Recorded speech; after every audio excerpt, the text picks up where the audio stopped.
It's true that we know more about the surface of the moon than what is happening within our very own oceans. Seen as one of the most unexplored areas of the planet, our oceans are teeming with incredible mysteries and strange occurrences that have left experts all around the world baffled and amazed since their discoveries. In fact, few of these discoveries are as mysterious in their nature as the humanoid sea people witnessed by numerous historical figures in the past. Referred to as mermaids, these elusive half-human, half-fish hybrids are at the center of strange sightings from all around the world when discussing unexplainable ocean mysteries. One interesting story was shared by someone on Reddit. However, the story has since been deleted by the original poster. One person, though, who knew the original poster told me about the story. They said the story goes that a woman was talking to her father about the mysteries of the oceans, and they got onto the topic of mysterious creatures. Her father worked for the United States Navy and started to open up about some of the mysterious things they had witnessed. The father went into detail about how the ocean was very eerie, and that while out in the middle of it, he would see and hear strange things. One of the things he said was that he would often hear whistles and voices, something that to this day he can't explain. The daughter then said that her father traveled to the Philippines, and it was here that he was told about some of the local legends. It said that he got talking with one local woman, and she went on to tell him the story of the time she encountered a mysterious aquatic humanoid. She described the creature as being 7 feet in length, possessing 2 large black eyes, large webbed hands that had claws, a humanoid-like body, and a face that she described as looking like a demon. The encounter happened while she was on a boat. As she was coming home, she heard a loud knock and knew that she had hit something. She said that sometimes this happens, and in most cases it's either litter that's made its way into the ocean or trees and other debris. However, as she leant over, she saw 2 large black eyes staring back at her. She said she let out a loud scream and quickly left, not wanting to stay in the area with the unknown creature. The father was fascinated with the story and couldn't understand what this woman witnessed. He then decided to do a little digging and see if anyone could shed some light on the mysterious humanoid. When he then asked around about these creatures, he didn't get the response he expected. Instead of being laughed at or mocked, he was actually firmly shut down, being told not to ask those sort of questions. This only caused him to become more interested in the topic and go on to do his own investigations. Although he never pursued it while at work, he said that he spent countless hours doing research on the topic and that these stories of aquatic humanoids may be real. When the daughter asked whether he thinks the Navy are aware of these animals, he paused and said that he thinks they might be, going on to say that there's many divisions within the Navy, and they investigate things such as unidentified objects and also strange things seen in and around the ocean. It's reported that he got talking with another man who had been in the Navy for over 20 years, and he said that while on a submarine, they detected a mysterious object moving at hundreds of knots. The odd thing about this was that it kept flicking in and out of the radar, which he said made it difficult to know what it was. Again, this former worker shared stories about strange creatures that had been found by the United States Navy, but said that he never conducted any of his own research on the matter, saying that although he was interested, it was likely that he wouldn't get very far. One interesting report comes from Zimbabwe. Unlike the cute animated portrayals of the mythical creature, the mermaids of Zimbabwe have been a recurring problem for those living nearby large waterways in the country, as the humanoid creatures have reportedly been at the center of a variety of random attacks, vandalism, and delays in construction efforts. Back in 2012, while working on the Gokwe and Osborne dams, the Zimbabwe construction company claimed that nearly every employee had left the construction site in fear for their lives after having been attacked by a strange humanoid river monster known as the Mamba Muntu. It was believed that the Mamba Muntu used the rivers as natural construction efforts. Debates were made on whether or not construction should continue before a full report on the environmental impact was made. However, under pressure of contracts and health standards, construction continued regardless. This forced the local council to hire entirely new workers from out of the country to work on the dam, as the locals refused to continue working on the construction of the project due to their superstitions. Oddly enough, after several weeks, even the foreign workers resigned after claiming to have been attacked by humanoid sea creatures and regarded the entire river as being cursed. In an effort to appease these strange creatures, the council was forced to perform cleansing rituals and make offerings to the creatures before construction began again with no further issues. Although most do not make the connection, Zambia, the closest country to Zimbabwe, built the Kariba Dam in the same waterways within their borders. The project was determined to be a necessity in the region, as the water from the river would not only be able to power all of the electrical requirements for that region, but it would also prove to be a major work program that would allow a number of locals to generate income. Unfortunately, many of the religious figures already suffering under the oppressive hand of the government felt that the construction of the dam was a violation of the principles of their god, known as Nyamanyami. Nyamanyami was, more specifically, the god of the river Zambezi and was believed to reside within the river. The religious figures argued that if the dam was built, then Nyamanyami would curse them for messing with the natural ecosystem and bring on a terrible tragedy, urging the locals to defy the government and refuse construction. Despite this sentiment from the religious leaders, many of the locals would still go to work on the construction of the dam, assisting in the government's tactic to force the native Patanga people to move from their homes and live elsewhere. Almost as if directly predicted by the religious leaders, shortly after the Patanga people were moved, a devastating flood tore through the region. And due to the half-construction of the dam blocking the only direction for water to flow, it led to the entire dam becoming destroyed, taking out every single worker that was working on the construction of the project. Oddly enough, not a single worker had been recovered. Given the fact that the majority of those who passed away were locals, this led to many of the relatives begging the religious leaders to help lift the curse and allow the dam to be constructed without any future problems. The religious leaders then gave instructions to the people that the only way for the curse to be lifted was if they offered a calf to the river. For some inexplicable reason, after the ceremony was completed, the workers appeared where the calf was placed in the river, allowing the souls to finally be put to rest. The story of Captain John Smith. According to old myths and rumors published back in 1849, during the year 1611, as Captain John Smith and his crew were traveling around the West Indies, they spotted a strange creature in the waters beside them. The crew described the creature as resembling that of a woman for the upper part of her body, except with a few key changes in her face, such as that of her eyes, of which were described as larger and more round, a short nose, long ears, and bright green hair. The lower part of the creature's body was described as being similar to that of a dolphin's body, and not that of a fish or scales of any kind as other tales of mermaids claim.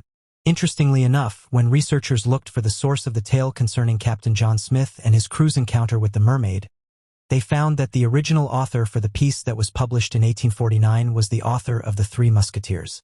This has led many skeptics to believe that the stories could have been fabricated. However, at the time, the author was more than well-versed in writing articles pertaining to nonfiction, and had even co-authored other pieces that involved true stories of encounters with mermaids. This helps to not only prove the author's fascination with the subject, but that the rigorous fact-checking involved with publications at the time more than helped to steer the author clear from fictitious accounts in his works.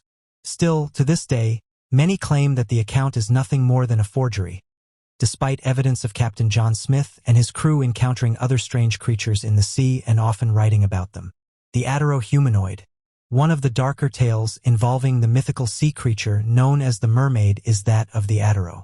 According to old mythologies and accounts, the Ataro are described to be more similar in behavior to that of evil spirits roaming the Pacific Ocean and living at deep depths in the darkest regions of the ocean, though they do share many physical characteristics with that of the mermaid legends.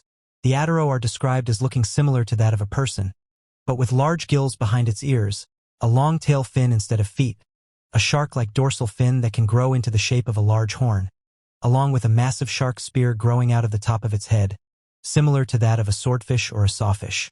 The origin of the creature appears to be far more paranormal in nature rather than that of other means. According to legends surrounding the sea creature, an Ataro is born when a man of evil falls into the ocean and passes away shortly after. This evil then lingers and grows in the ocean, forming the body of the Ataro, of which will continue to grow in numbers. Said to reside close to the Solomon Islands, it appears that these creatures are far more sinister than the traditional mermaid legends and definitely an encounter to be avoided. The ocean covers about 71% of the Earth's surface, but only a small portion of it has been explored in detail.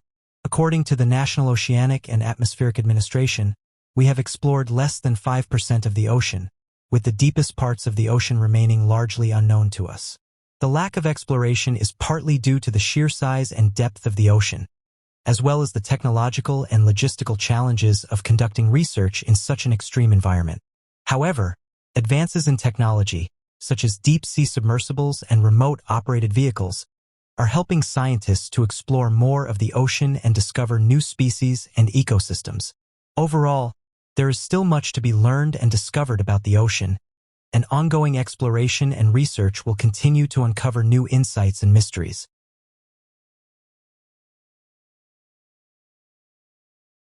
This man posted a number of strange images to social media, saying that he found them while hiking through the woods with his dog. The man details that it was actually his dog who found them, saying that they were hidden inside a tube in the forest. He said there was a small opening that had this tube sticking out from the ground. He didn't know what it was and why it was there, saying as he followed it back, but the rest of it was underground and it was only this small section that was out in the open. He said though that from where he was standing you couldn't see it because it was at ground level. It was around 3 foot down, and said that it was as if a huge amount of dirt had been removed from this area, which would explain why the tube was then visible. The only reason he knew it was there was because his dog ran down the small ditch, and as he went down to look for him, he found that his dog was actually inside the tube. Things then took a strange turn when the man said his dog was pulling at an old tin. He said the following, "I'm not sure if so much dirt had been removed from this area. It was all a bit strange. We've hiked through this area several times and I've never seen this pipe before, but I guess that's because you can't see it from the trail. You have to go around it, jump down around 3 feet, crouch down, and then you're able to see it, although it's so close to the footpath it's completely hidden. My dog had found something inside the pipe and started to pull at it. He's always finding stuff, and I thought that it may have been a stick that was clogged up there. However, when I crouched down and shined my light on it, I could see that he'd found a strange-looking tin. The first thing that came to my mind was that this thing was old. It reminded me of an old war tin that my grandfather used to have, and inside of it he would keep his rations. I then opened it thinking that it might have been a time capsule, but then I found all of these strange drawings inside. The paper was damaged and looked really old, but some of the drawings were in quite good condition. I'm not sure what these drawings depict though. There are some that look like strange clouds, others that are details of the human anatomy, and some that appear to show biblical or religious entities. I couldn't believe what I was looking at, and I was surprised at the quality of the images. I showed some of my friends and they put some out their ideas to explain why the photographs were placed there, but I think they may have belonged to a soldier and that he used to draw during the wartime and would keep them inside the old tin for safekeeping. Online users that saw the images couldn't decide on what they depicted. There were some that said the images are more mysterious and that they detail a strange event that happened, but that the drawings were taken and hidden away. One user said the following, "No one knows how old these things are. Are they 50 years old or are they 200 years old? I don't think we'll get an answer for what these things are, which is a shame as I would love to know their backstory." Another user said the following, "This might be someone who is suffering with something, and perhaps to deal with what they had they decided to start drawing out their thoughts and imaginations. I will say though that their penmanship is very impressive and that they definitely had a gift when it came to a drawing." Others suggested that if you put the photographs in order then they might tell a story. Some of the images that stood out to people was this one that looked like a biblical angel. Another one is this one that shows the anatomy of a human, and it reminded many of a reconnaissance drawing. The face of a man was also found within a pile of drawings, although it's not known whether this was a self-image or a drawing of someone else, but again it reminded some of the older drawings that we've seen throughout history. Another drawing is that of a strange wheel with bizarre engravings on them. This photograph shows what appears to be a ship of some kind, perhaps an early representation of an airship, while others said that it looks eerily similar to the strange depictions of mysterious aircrafts that have been sighted in the modern day. One user suggested that the person who created them may have been an early inventor, and that these drawings may have been part of a scrapbook that they used in order to give themselves inspiration, or they could have been inventions that they were working on. When it comes to history, think of the amount of people that have gone unnoticed. Think of all those people who massively contributed to something but never got their fair share of credit. Perhaps this was once a fantastic inventor who never got credited for their inventions. Perhaps they were an artist who wanted to bring their drawings to life. The possibilities are endless, and it's fun to think about the origins of these images and the individual behind them. An interesting photograph is being shared around social media, and it shows a drawing that was allegedly made by an inmate. The user detailed that their dad had found a piece of paper with a strange drawing on it, along with several messages that had to be deciphered. The document has on it the following messages. United States Government Department of Justice. The gates have opened. My time has come. Your cities will burn. 5 Zion polyhedra interlocking dimensions in musical resonance. For your intellect, I've simplified this as far as possible. It requires someone stupider than I am to communicate to you, and though your own incredulity laughter, you are for the present moment powerless against me. Proportions of 9 always produce self-repeating non-zero digits in these simulations. The user detailed that the document was allegedly created by someone who had schizophrenia and said they were worried that someone was going to steal their work. One user said the following, I'm not going to go into detail about this drawing or whether it even makes sense, but something that I found interesting is that people who suffer from these illnesses are very interesting. You quickly learn that once you get past the diagnosis and actually sit down with them to have a conversation, you can learn a lot about the way they see the world and what makes their minds believe certain things. They're not stupid and they're not worthless, it's just they see the world differently to most people. The main thing is that it affects their ability to think and see clearly, and this means that sometimes they get it into their heads that people are trying to plot against them, or that they're hearing voices which makes them think that they've been somehow placed there. These voices and illusions they experience makes it hard for them to trust people, which then makes it difficult for them to know what's real and what isn't. It's an interesting drawing, and if genuine, it gives you an incredible insight into how the human mind works.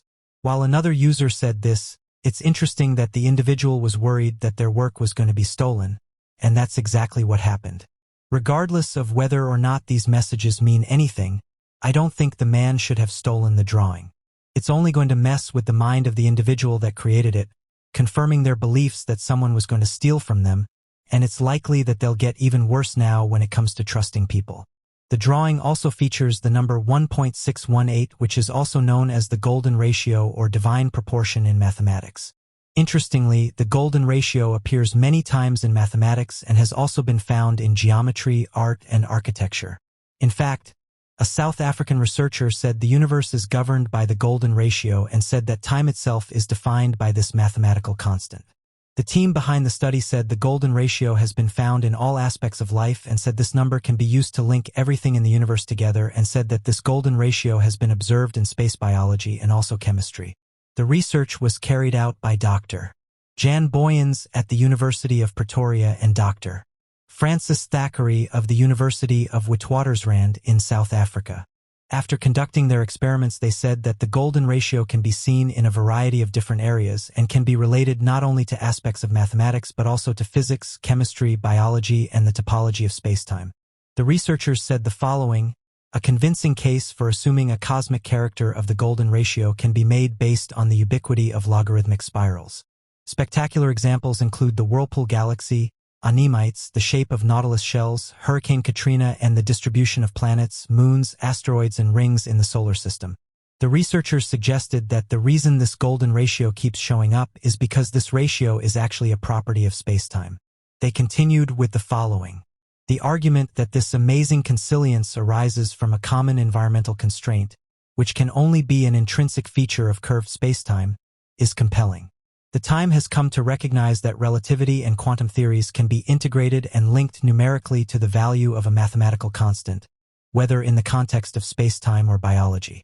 Whether you believe these drawings are nonsense or hold any value, researchers have long debated the effects that prison has on people. Back in 1997, a study revealed that not only is prison bad for the mind, but it actually makes people much worse and in general keeps them in a constant downward spiral. This is a direct quote from a document that looked into prison and the effects that it has on prisoners. There is a particularly urgent need for the increased provision for the care of those with problems who make up a larger proportion of the prison population than they would any other group in the community. What is more, prison can exacerbate these problems, which has a long-term impact on the individual concerned and the community into which he or she may be released. Since the late 1980s, the proportion of the prison population who showed signs of these illnesses has risen sevenfold. The problem is overwhelming.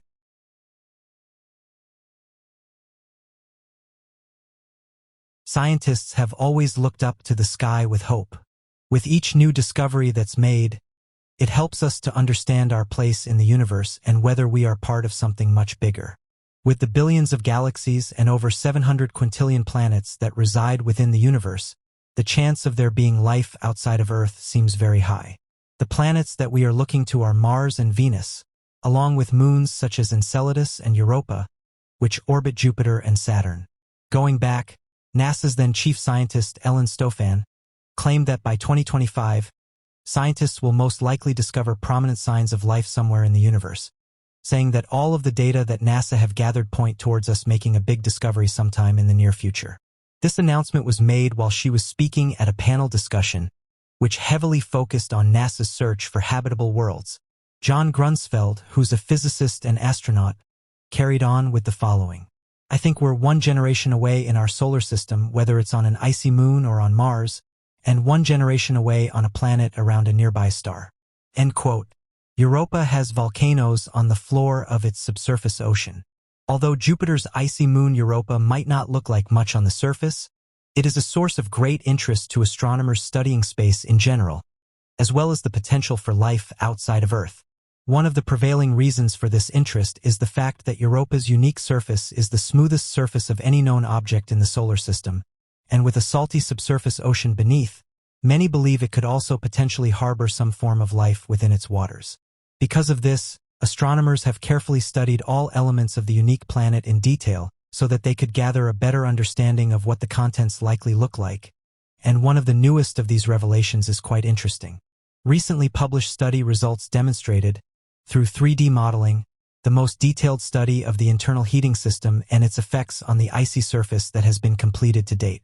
The study showed how the core of the moon may produce enough heat to partially melt the rocky inner layer just enough to create subsurface volcanoes, further validating decades-long speculation regarding volcanic activity on Europa. Whereas other moons, such as Jupiter's neighboring moon, Io, are highly volcanic with obvious activity, Europa's volcanoes, if they exist at all, have been much harder to pin down until now.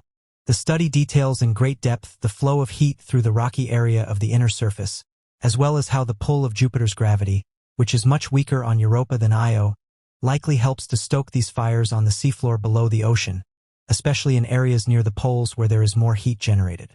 The team proposed that this volcanic activity has been continuing through the lifespan of Europa and will likely continue to do so, albeit in a much weaker capacity as the interior cools throughout the course of time.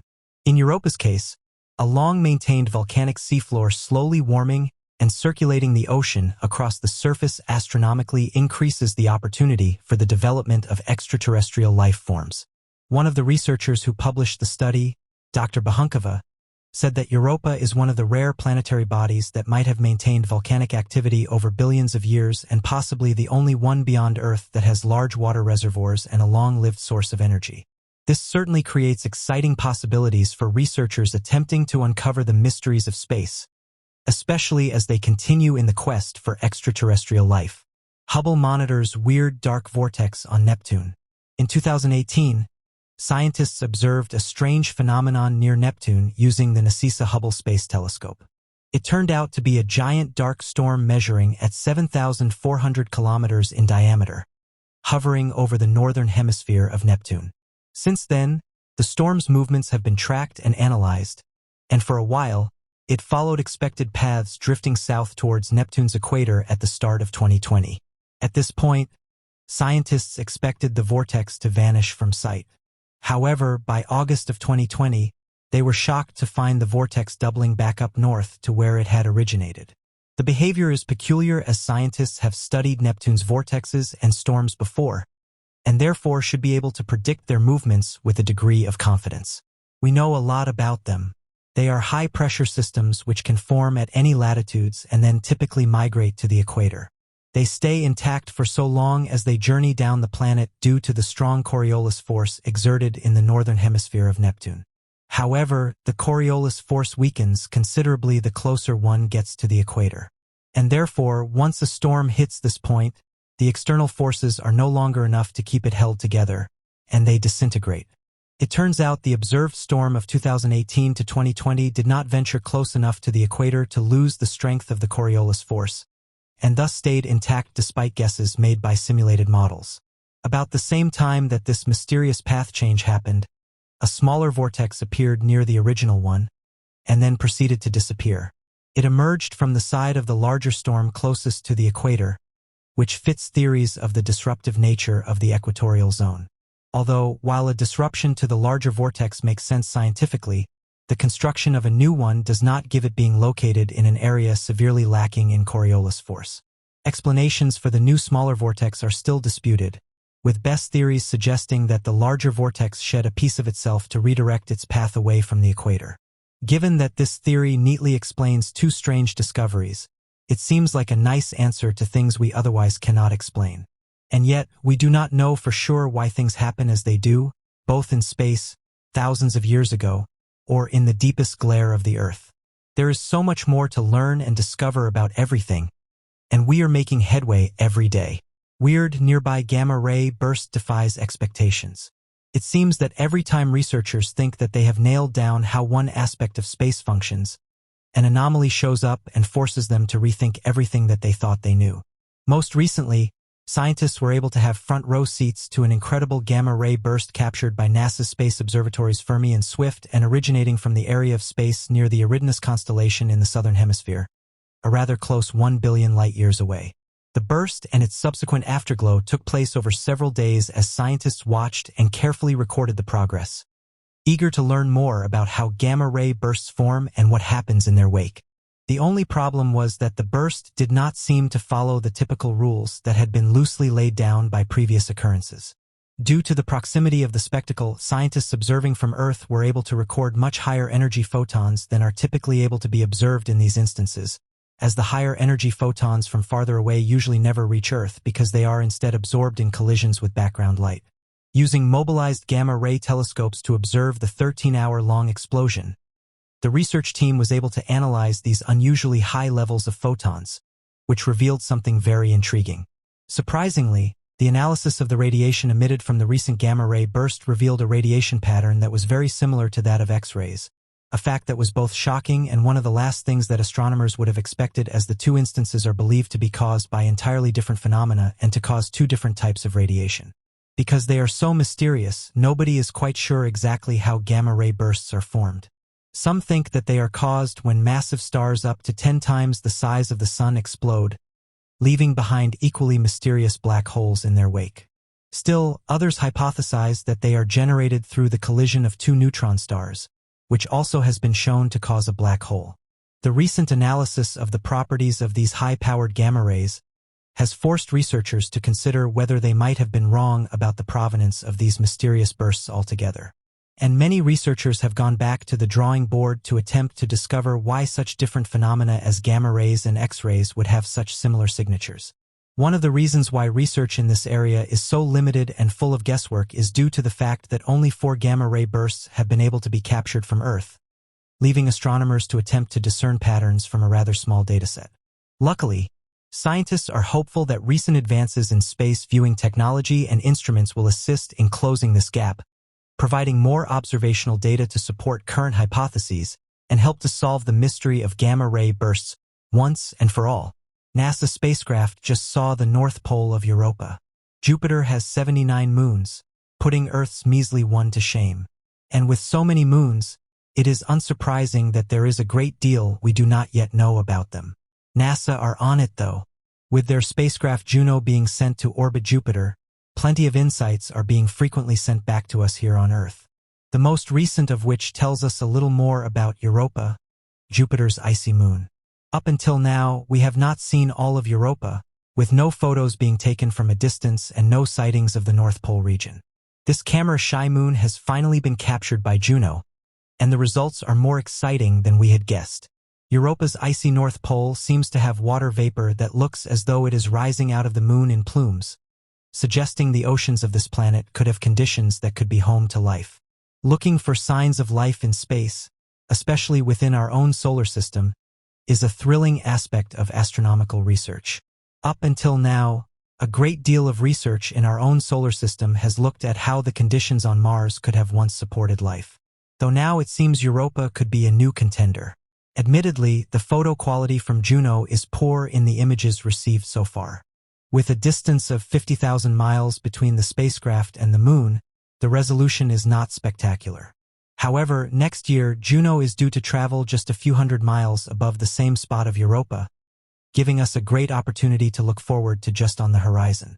Scott Bolton, the Juno principal investigator and director of the Space Science and Engineering Division of the Southwest Research Institute, described this as a tantalizing example and a taste of what's to come. The advancements we can see just around the corner continue to be just as thrilling as ever. Hopefully, more questions and information will be coming our way shortly. Whether we find one more piece of information in a wider piece of research or we are uncovering some answers to big questions, science is fascinating, and the research is never complete.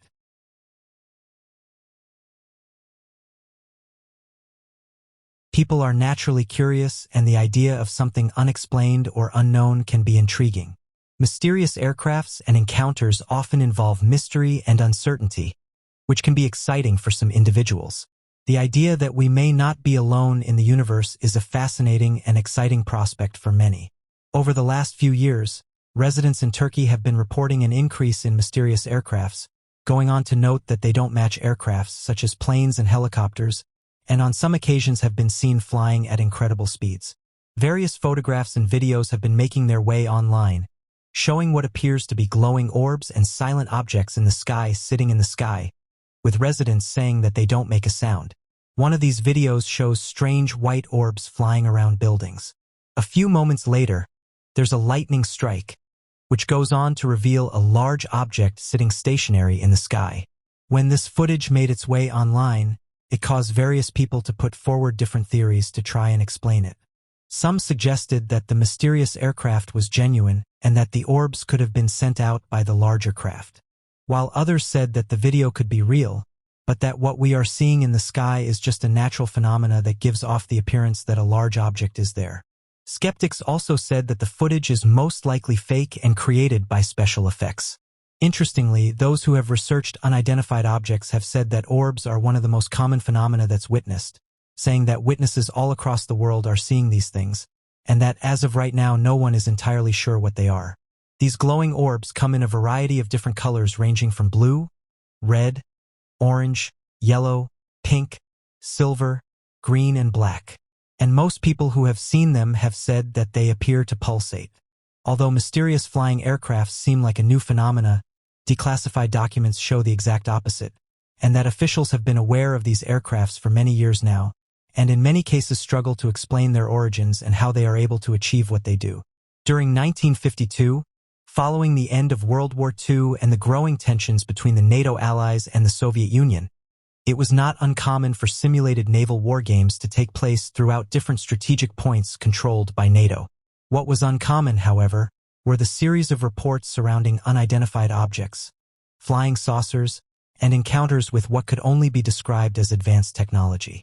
Referred to as Operation Mainbrace during the month of September back in 1952, there was roughly a 2-week period in which a series of unidentified objects were sighted by countless civilians and military personnel.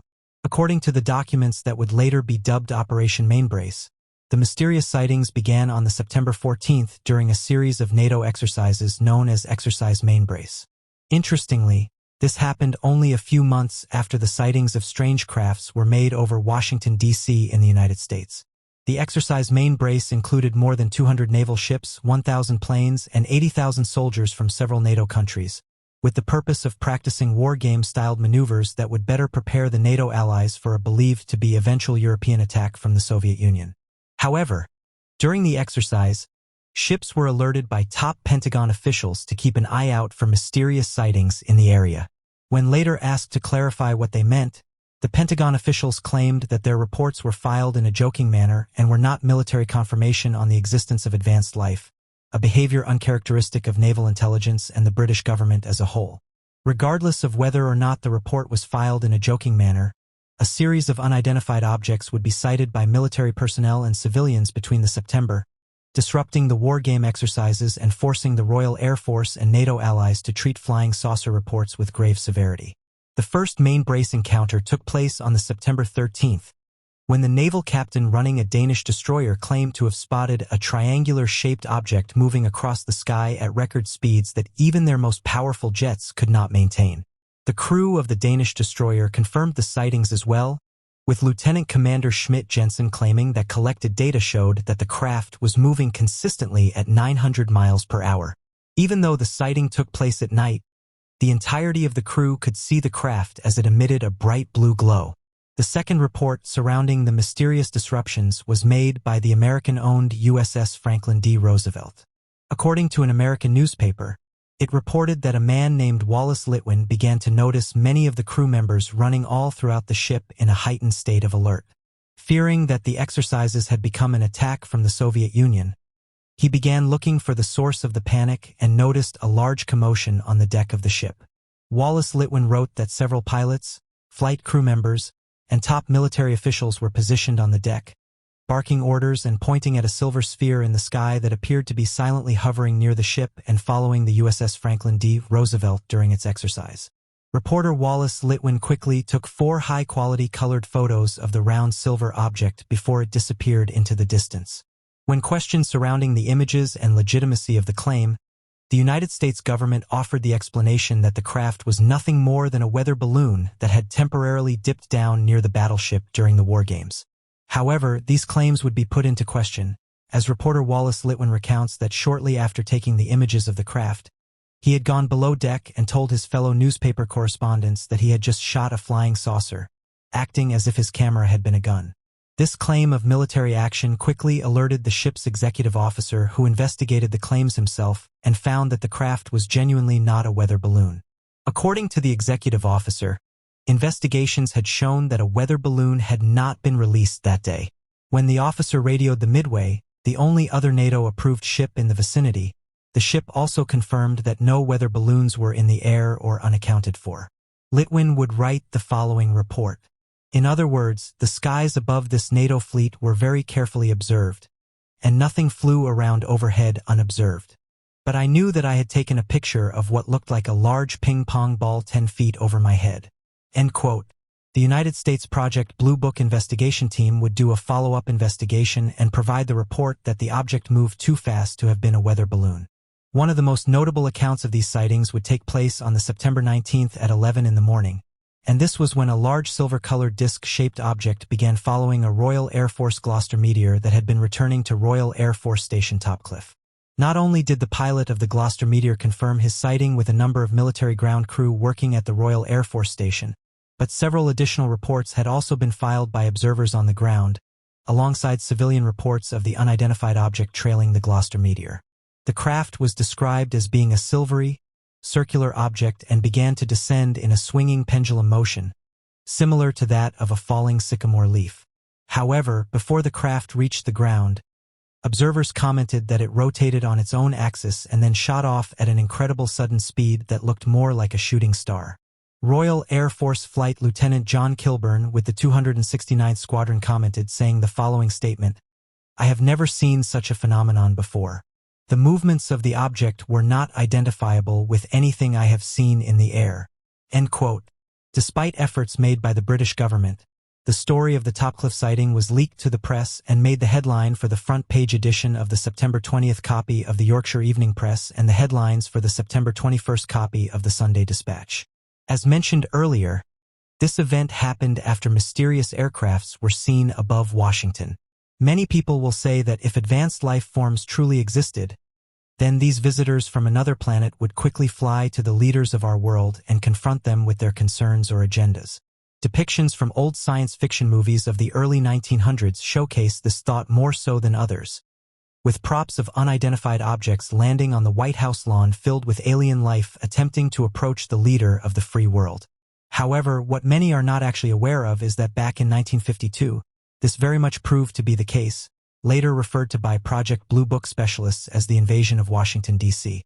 For roughly 8 consecutive days from July 19th to July 27th, the most publicized sightings of mysterious aircrafts took place above the nation's capital. Not only was there a tidal wave of reports that flooded in from the general population, but the reports consisted of high officials and members of the military and Air Force. One of these reports took place at 11:40 in the evening on Saturday, July 19th, and this was from a man by the name of Edward Nugent. Mr. Nugent was an air traffic controller at the Washington National Airport and detected 7 objects on his radar moving at speeds, flight paths, and directions that no known human craft could have produced at the time. Nugent later wrote the following: "We knew immediately that a very strange situation existed. Their movements were completely radical compared to those of ordinary craft." End quote. This was merely the first report out of hundreds of sightings that took place during that time.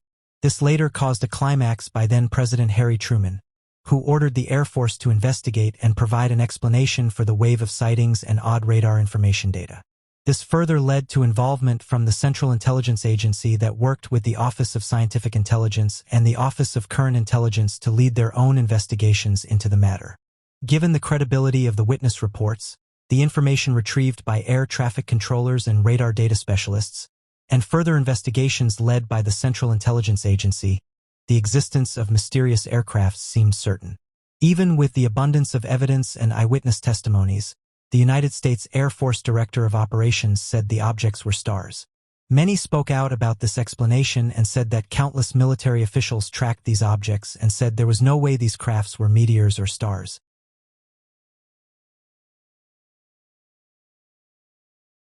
All across North America are reported sightings of large, hairy humanoids, with those who've allegedly encountered them describing them as being covered in hair from head to toe and commonly encountered within or nearby the untamed woods and landscapes found all across the United States and Canada. Oddly enough, not every state or local area across North America refers to the creature as the same name. And more commonly, local legends will feature similar descriptions of the creature, but with slight variations in its design alongside differing names. Mr. Kramer of Mississippi reported that he captured this photograph in the woods. The photograph appears to show a large humanoid creature standing next to some trees, with the eyewitnesses saying that when he came back to the area and measured the trees, they estimated that this creature is around 8 feet in height. It's interesting to note, though, that this creature does fit the description of other photos that have been captured. One user said the following: "This looks quite convincing to me, as most do look like people in suits, but this one doesn't seem to show that." This doesn't, however, mean that the photo is genuine, and hopefully, the owner can have the right people carry out an investigation to get to the bottom of this mystery. Others said that with these older photographs, it's hard to track down where it was taken and any more information that could help us get to the bottom of what this thing was. Some amateur researchers who've spent years looking into the creature did say, though, this was the first time that they've seen this image, and said that further examination of the photograph should be conducted. For years now, people across the United States have been encountering mysterious creatures, and some of these happen in places like national parks or mountainous areas. It's also not uncommon to hear mysterious sounds in these regions. Although nearly impossible to believe, a series of mass sightings reported back in 1973 within a small American town known as Murfreesboro would lead to the local police department spearheading an official investigation into the existence of a local humanoid creature.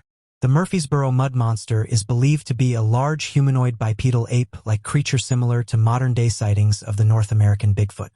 Witness descriptions of the creature claim it to have white-colored fur and appearing similar in design to an oversized gorilla with splotches of mud matting its fur. The first sightings of the Murfreesboro Mud Monster were recorded in the summer of 1973 and would be spotted by several dozen independent eyewitnesses up until the modern day, where sightings still continue. The primary location of reported sightings of the Murfreesboro Mud Monster is along the banks of the Big Muddy River located near the small town of Murfreesboro. Witness accounts detail that the head of the creature appeared spade-shaped, similar to reports of the Flatwoods Monster. The texture of the monster's fur was also described as being similar in likeness to the shaggy fur of an English sheepdog. In several reports describing the Murfreesboro Mud Monster, the creature was claimed to have glowing red eyes, similar to the brightness of a distant streetlight. In other reports, the creature is claimed to have no visible face, as it appears to have been completely covered in the white fur. On the June 26th, a young 5-year-old boy by the name of Christian Barrell would claim to witness a monster with a similar description at around 10:30 in the evening. According to the child's mother, he has been given a glass jar that he could use to catch fireflies with. Seeing a large group of fireflies alongside the bank of the Big Muddy River, Christian traveled near the water and saw what he described as a large white shape rise up from behind a fence that separated their property from a neighbor's property. Believing that he saw a ghost, 5-year-old Christian Barrel ran back to his home, dropping the jar, and found his dad crying to him and telling him what he had seen. Although the dad did not believe that his son had seen anything resembling a ghost, he comforted the child and said that the creature was gone and would not hurt him. Several days later, the father claimed that as he was talking to his neighbor, the neighbor told him about a sighting his family had experienced on the June 26th of what he believed was a large white ape-like monster walking through his backyard and disappearing into the nearby Big Muddy River. According to the neighbor, his daughter, a young teenager by the name of Cheryl Ray, claimed to have encountered the mysterious creature sometime at around 11 in the evening, and this was while she had been sitting on the enclosed front porch with her boyfriend, Randy Creeth. According to the young couple, while in the middle of a conversation, they claimed to have heard rustling coming from about 15 feet away from where they were sitting. At first, the couple assumed that the rustling was caused by small animals running through the brush, but soon became suspicious when the rustling started to grow louder and continued across multiple bushes. Cheryl Ray and Randy Creeth believed that the sound was most likely being caused by a group of young neighborhood kids who were spying on the young couple as a prank. This theory would cause Cheryl Ray to go inside the home to turn on the outside porch light, while Randy Creeth decided to leave the enclosed porch to confront the kids. However, as the front outdoor porch light came on, Randy soon witnessed a massive white furred creature standing an estimated 10 feet away from where he had been standing, causing him to freeze in fear. Cheryl Ray would later provide the following description of the events. Randy and I were sitting in my parents' breezeway when we heard something in the woods. We both went down, but Randy was walking a little bit ahead. Then he called me over, and there it was. We stood there looking at it. It was really tall and hairy. I think it was white, but it was dirty and matted. It had a real bad odor. It was really rank. I never smelled anything like it. It seemed like an eternity we stood there, and then it just turned around and walked off into the woods. We could hear it trampling through the woods. Randy Creeth would later draw a silhouette outline of the creature, showing that the monster apparently had a spade-shaped head similar to the Flatwoods monster. He would later provide the following description of the creature. The thing I remember was the bulk of it, the shape, the human form, and the stench of the river slime it apparently had on it. It was about 8 feet tall and at least as built as a New York football player. We were within 15 feet of it, close enough to see the body, the texture of the fur, which was long and hairy. It was like an English sheepdog. End quote. Both witnesses would claim that the creature had glowing red eyes that were similar to the glow of a distant streetlight. Its height was estimated to have been around 7 feet tall, with the creature believed to have weighed more than 350 pounds if compared to a human being. Additionally, the creature's arms were believed to have been elongated, similar to a gorilla's arms. After staring at the creature for a total of 30 seconds, the large humanoid beast turned around and appeared to have walked away into the surrounding bushes and disappeared. Shortly thereafter, Cheryl Ray and Randy Creeth would contact the local Murfreesboro Police Department and describe their sighting of the creature. Police officers Jimmy Nash and Ron Manwaring would immediately respond to the call of the creature sighting, believing that the monster was the same creature previously spotted by the Murfreesboro Police Department at around the same time on the previous night. Once the two officers arrived on scene, they quickly noticed what they described was a powerful odor that was unlike anything they had previously encountered. When trying to locate the source of the smell, the officers would stumble across a set of large footprints that were similar to the recovered prints seen near the bank of the Big Muddy River. Believing that the footprints were evidence of the creature, 14 additional officers would be sent to investigate the mysterious creature sighting, including an officer by the name of Jerry Nellis, who had been trained as a dog handler with the Carbondale Police Department. According to the official police report, Jerry Nellis brought along his German shepherd by the name of Reba. Official Murfreesboro Police Department records describe Reba as one of the most reliable canines on the force, having successfully assisted in past search and rescue missions. As the officers gathered together, the team decided to follow the tracks left behind the creature in the hopes of bringing it down. As the officers followed a set of tracks, they discovered what they later described as a foul-smelling black slime that followed the trail from the back porch of the Ray home down into the nearby Big Muddy River. Using the strange slime as a source of scent, Officer Jerry Nellis's dog Reb began to follow the creature's scent, with the officers following closely behind. The officers recalled in their report that the trail appeared to have been littered with broken tree limbs and trampled underbrush that showed the creature was far larger than any known human being. The trail ended near a quarry of rocks and granite stones, where the dog appeared to have trouble relocating the scent. After a minute or so, however, the dog picked up a new scent that followed a small trail through dense forest and alongside an embankment to the Big Muddy River that led to a small, steep, sloped pond. Before long, the dog brought the officers to an abandoned barn located on the old Buller property, which rested north of the Big Muddy River, east of the Ray home. Once the dog reached the door of the barn, however, it began yelping and trembling, and was too scared to move any further. Believing that the monster was in the barn, the officers decided to wait to enter the barn before additional backup arrived. It's at this point that the official police record surrounding the incident becomes muddled and inconsistent.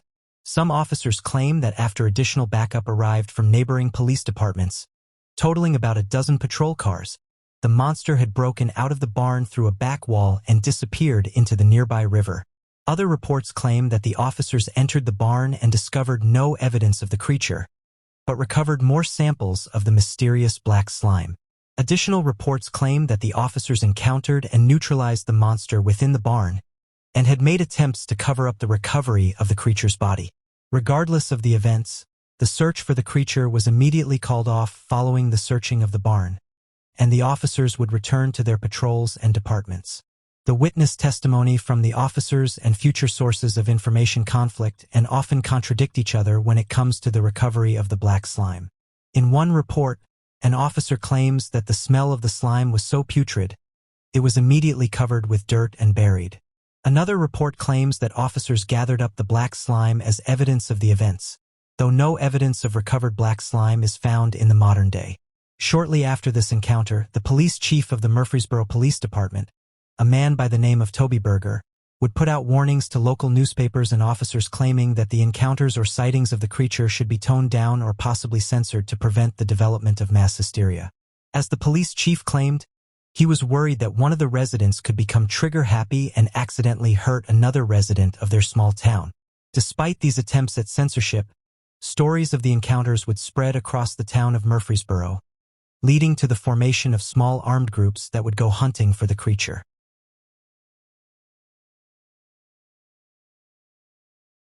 DNA is a molecule that contains the genetic instructions used in the development and functioning of all living organisms. It's a long, double-stranded helix composed of 4 different types of nucleotides: adenine, guanine, cytosine, and thymine. The sequence of these nucleotides determines the genetic code of an organism, which governs everything from its physical traits to its biochemical processes. DNA is located in the nucleus of a cell and is responsible for the transmission of genetic information from one generation to the next.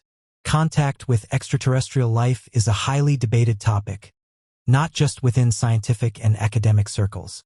Tons of research efforts have been poured into looking to contact alternate life forms or even locate life elsewhere, and plenty have questioned if contacting advanced life forms would be a wise idea. That is, if they are there at all. However, research developments in DNA sequencing have pushed people to ask the question, could aliens be communicating to us through the DNA of bacteria? This theory has actually been in discussion for decades, with members of the search for extraterrestrial intelligence posing some interesting insights. Despite these debates having existed for a while, these concepts and ideas were largely hypothetical, though following the sequencing of the human genome, marked in February 2003 with the completion of the Human Genome Project, we know we are able to look for patterns within DNA strands. We know that bacteria in space have a long travel life and are capable of being fired great distances, even light years away from where they began. This means that bacteria could act as good hosts for messages, with aliens being able to send messages to us from afar. Trusting their notes will make it a good way through the universe. Robert Zubrin spoke at the Breakthrough Discuss in 2019 conference at the University of California to discuss the plausibility of communicating through encoded DNA. It's important to note that he is also an astronautical engineer. He said, whilst explaining how the tiny microbial bacteria could break the gravitational force of the stars they reside with, that F, G, and K spectral type stars could allow bacteria to break away. These stars are typically the brighter ones in the sky. He goes on to explain that other stars may struggle to push the bacteria outside of their own solar systems, preventing the interstellar space travel needed to receive alien codes.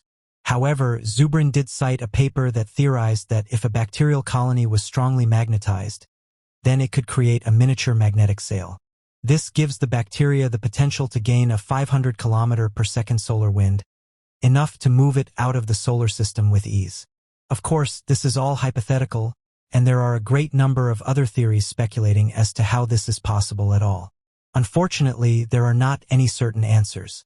In regard to the content of these possible messages, we know based on research conducted a little closer to home that we are able to encode bacterial DNA with information. The New York Genome Project was able to encode 215,000 terabytes of information per gram of DNA. An individual bacterium usually ranges between 1 and 10 millionths of a meter, giving plenty of room to code in a bacterial colony. As of 2019, it was considered realistic to encode some with 900 terabytes of data, which, when given some context, is ginormous. Zubrin likens this data size to 2,200,000,000 books. Zubrin suggests that the next step in this research is to begin looking for encoded microbes around us. He suggests exposing bacteria to, as he describes, space conditions to see which bacterium would be best suited and adapted for flight and to survive in various conditions. Any anomalous microbes in our stratosphere could be worth further investigation.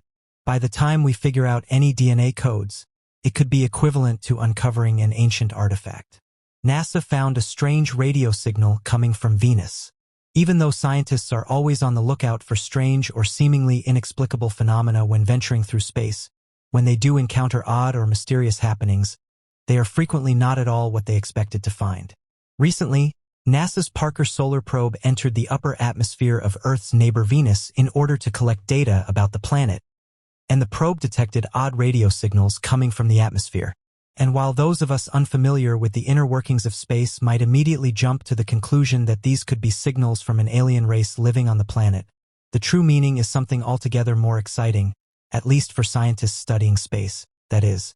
These radio signals that were detected are naturally occurring within the atmosphere of Venus and indicate that the Parker Solar Probe, flying over 830 kilometers above the planet, had entered the outer atmosphere, specifically an upper layer known as the ionosphere. Remarkably, the last time that anyone had been able to detect radio readings from Venus' upper atmosphere was almost 30 years ago in 1992, which means that this new data will be able to give researchers valuable insight into the changes that have occurred on the planet in the intervening years. This is especially valuable as the unforgiving heat of Venus' atmosphere makes the planet incredibly hard to explore and study. So what did the researchers discover about the planet that was different than in 1992? For starters, the atmosphere appears to be much thinner than the last time that data was gathered. Researchers believe that this is due to the fact that the sun's magnetic poles mysteriously swap places every 11 years as a result of the star's solar cycles. Before the magnetic poles switch, the sun's magnetic field weakens and then flares back to its maximum strength before fading again into the next switch. Because the earlier 1992 measurement was taken during a time in the solar cycle when the magnetic field was close to the maximum, and the current reading is while we are approaching the solar minimum, scientists hypothesize that the ionosphere of Venus is changing with the solar cycle and may be greatly influenced by the sun's magnetic fields. Although why this is happening is unclear, scientists hope that future data gathered from the planet will help to clue them in. Physicists may have found a way to create traversable wormholes. The rules of the universe are fairly fixed, and the aim of some of the greatest areas of science is to try and understand what these rules are. Fun favorite sci-fi tropes often like to toy with these rules and play with the ideas of what if they were not there. It's this kind of rule-breaking that leads to ideas like getting lost in wormholes and the fun space-themed dangers we see on the big screen. In reality, the idea of wormholes could exist in the rules laid out by the general theory of relativity and the standard model of physics, but these were not traversable, meaning you cannot move through them. That is until now. A wormhole is a theoretical structure. The idea is to think of it like a tunnel, where the two ends represent different points in space-time. This means that you go into the wormhole and emerge in the same place at a different point in time, or at the same point in time at a different place, or at a different point in time and in a different place. People are still speculating whether wormholes could possibly exist. Sure, they do not go against the ideas of the general theory of relativity, but we certainly have never seen any. In 2021, a team of physicists working at Princeton found a loophole in this wormhole theory. With the ideas laid out through quantum mechanics in a five-dimensional universe, it could be possible, according to these researchers, to create a wormhole large enough for a human spacecraft to travel through and could spit out the astronauts on the other side of the universe. However, this idea is purely confined to the mathematical and theoretical world. It is highly unlikely for something like this to naturally exist, and our modern technology is nowhere near advanced enough to facilitate something this complex. The idea that wormholes may exist and that they could be traveled through is truly so fascinating, though it does not seem like we will be skipping around the universe anytime soon. Missing black hole with 10 billion solar masses. When it comes to space, there is one thing that we have all heard about: black holes. Books, movies, and TV love to feature this celestial phenomenon. Though our grasp of understanding is rather tenuous, it seems that a black hole exists at the very center of each galaxy, drawing anything and everything into it with its unparalleled gravitational pull. As such, it seems that keeping track of black holes would be the easy part. If they are so huge, monumental, and powerful, how could one go missing? Even so, that is exactly what happened with this black hole. About a decade ago, Dr. Mark Postman, a member of the Space Telescope Science Institute, was surveying surrounding galaxies with the famous Hubble Space Telescope. While surveying, Dr. Postman found a supergiant galaxy now referred to as a 2261 BCG with no black hole at the center. Indeed, the finding was exceedingly strange. An expert of galactic nuclei at the National Optical Infrared Astronomy Research Laboratory in Tucson, Arizona, Todd Lauer, added that the absence of the black hole was really unusual. According to everything we know about black holes, this supergiant galaxy must have one at its center. This black hole is expected to house 10 billion solar masses, while the black hole at the center of our own galaxy, the Milky Way, has only 4 billion. It seems impossible and unfathomable that a black hole of this size has simply evaded notice or attention. So what exactly is happening? Using the ideas postulated by three astronomers, Mitchell Bagelman, Martin Rees, and Robert Blanford, one theory says that a 2261 BCG originally had two black holes that eventually combined and turned into nothing. Of course, if the burst was unequal on both sides, the impact could have sent one of the black holes flying through the galaxy. However, after analyzing and surveying a 2261 BCG even further, scientists found something interesting. The diffuse core of the galaxy seems to house 4 little knots of light, causing some to think that the black hole's gravitational pull is keeping them there. Sarah Birks Ball of West Virginia University led a surveying team with the hopes of untangling what the 4 knots could be. They found that 2 of them were most likely 2 smaller galaxies existing inside the main galaxy. Hubble was unable to provide enough details on the other 2 knots to reach a sound conclusion. Luckily, Hubble's successor, the James Webb Space Telescope, was launched in late 2021. Astronomers are hopeful that a telescope of this power and magnitude will be able to describe the 4 knots in detail and tell us the location of the missing black hole. Despite how improbable it seems that a black hole housing 10 billion solar masses could evade detection for so long, it just goes to show that outer space holds more mysteries than we ever thought.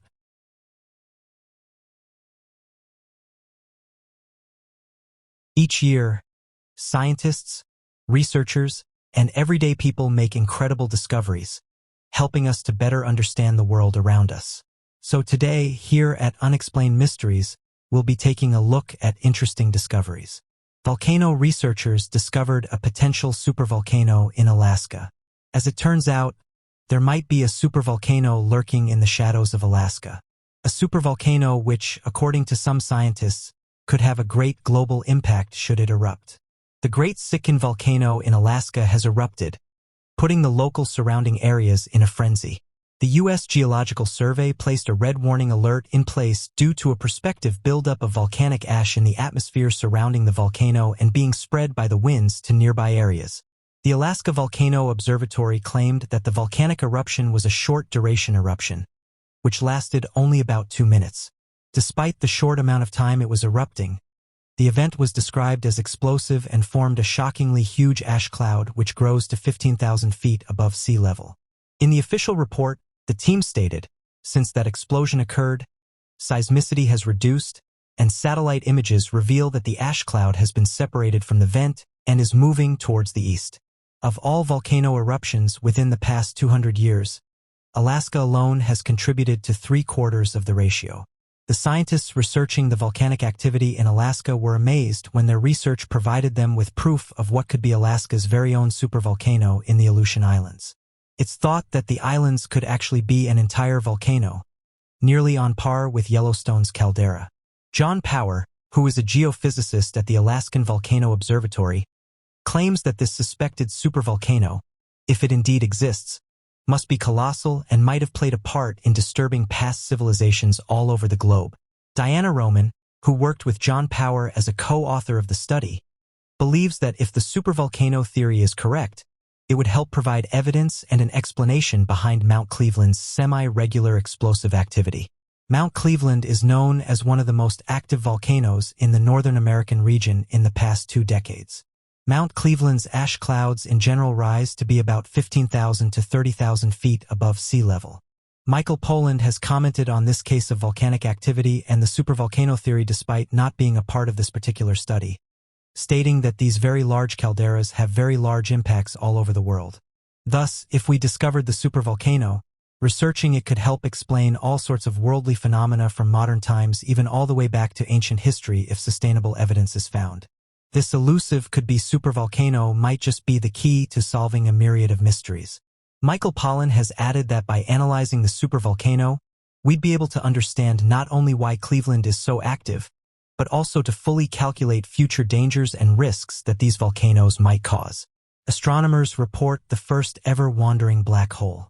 Previously, we discovered that a small community of astronomers believed that the universe could be made up of millions of tiny, bullet-like black holes instead of the mysterious concept of dark matter, which has yet to be proved.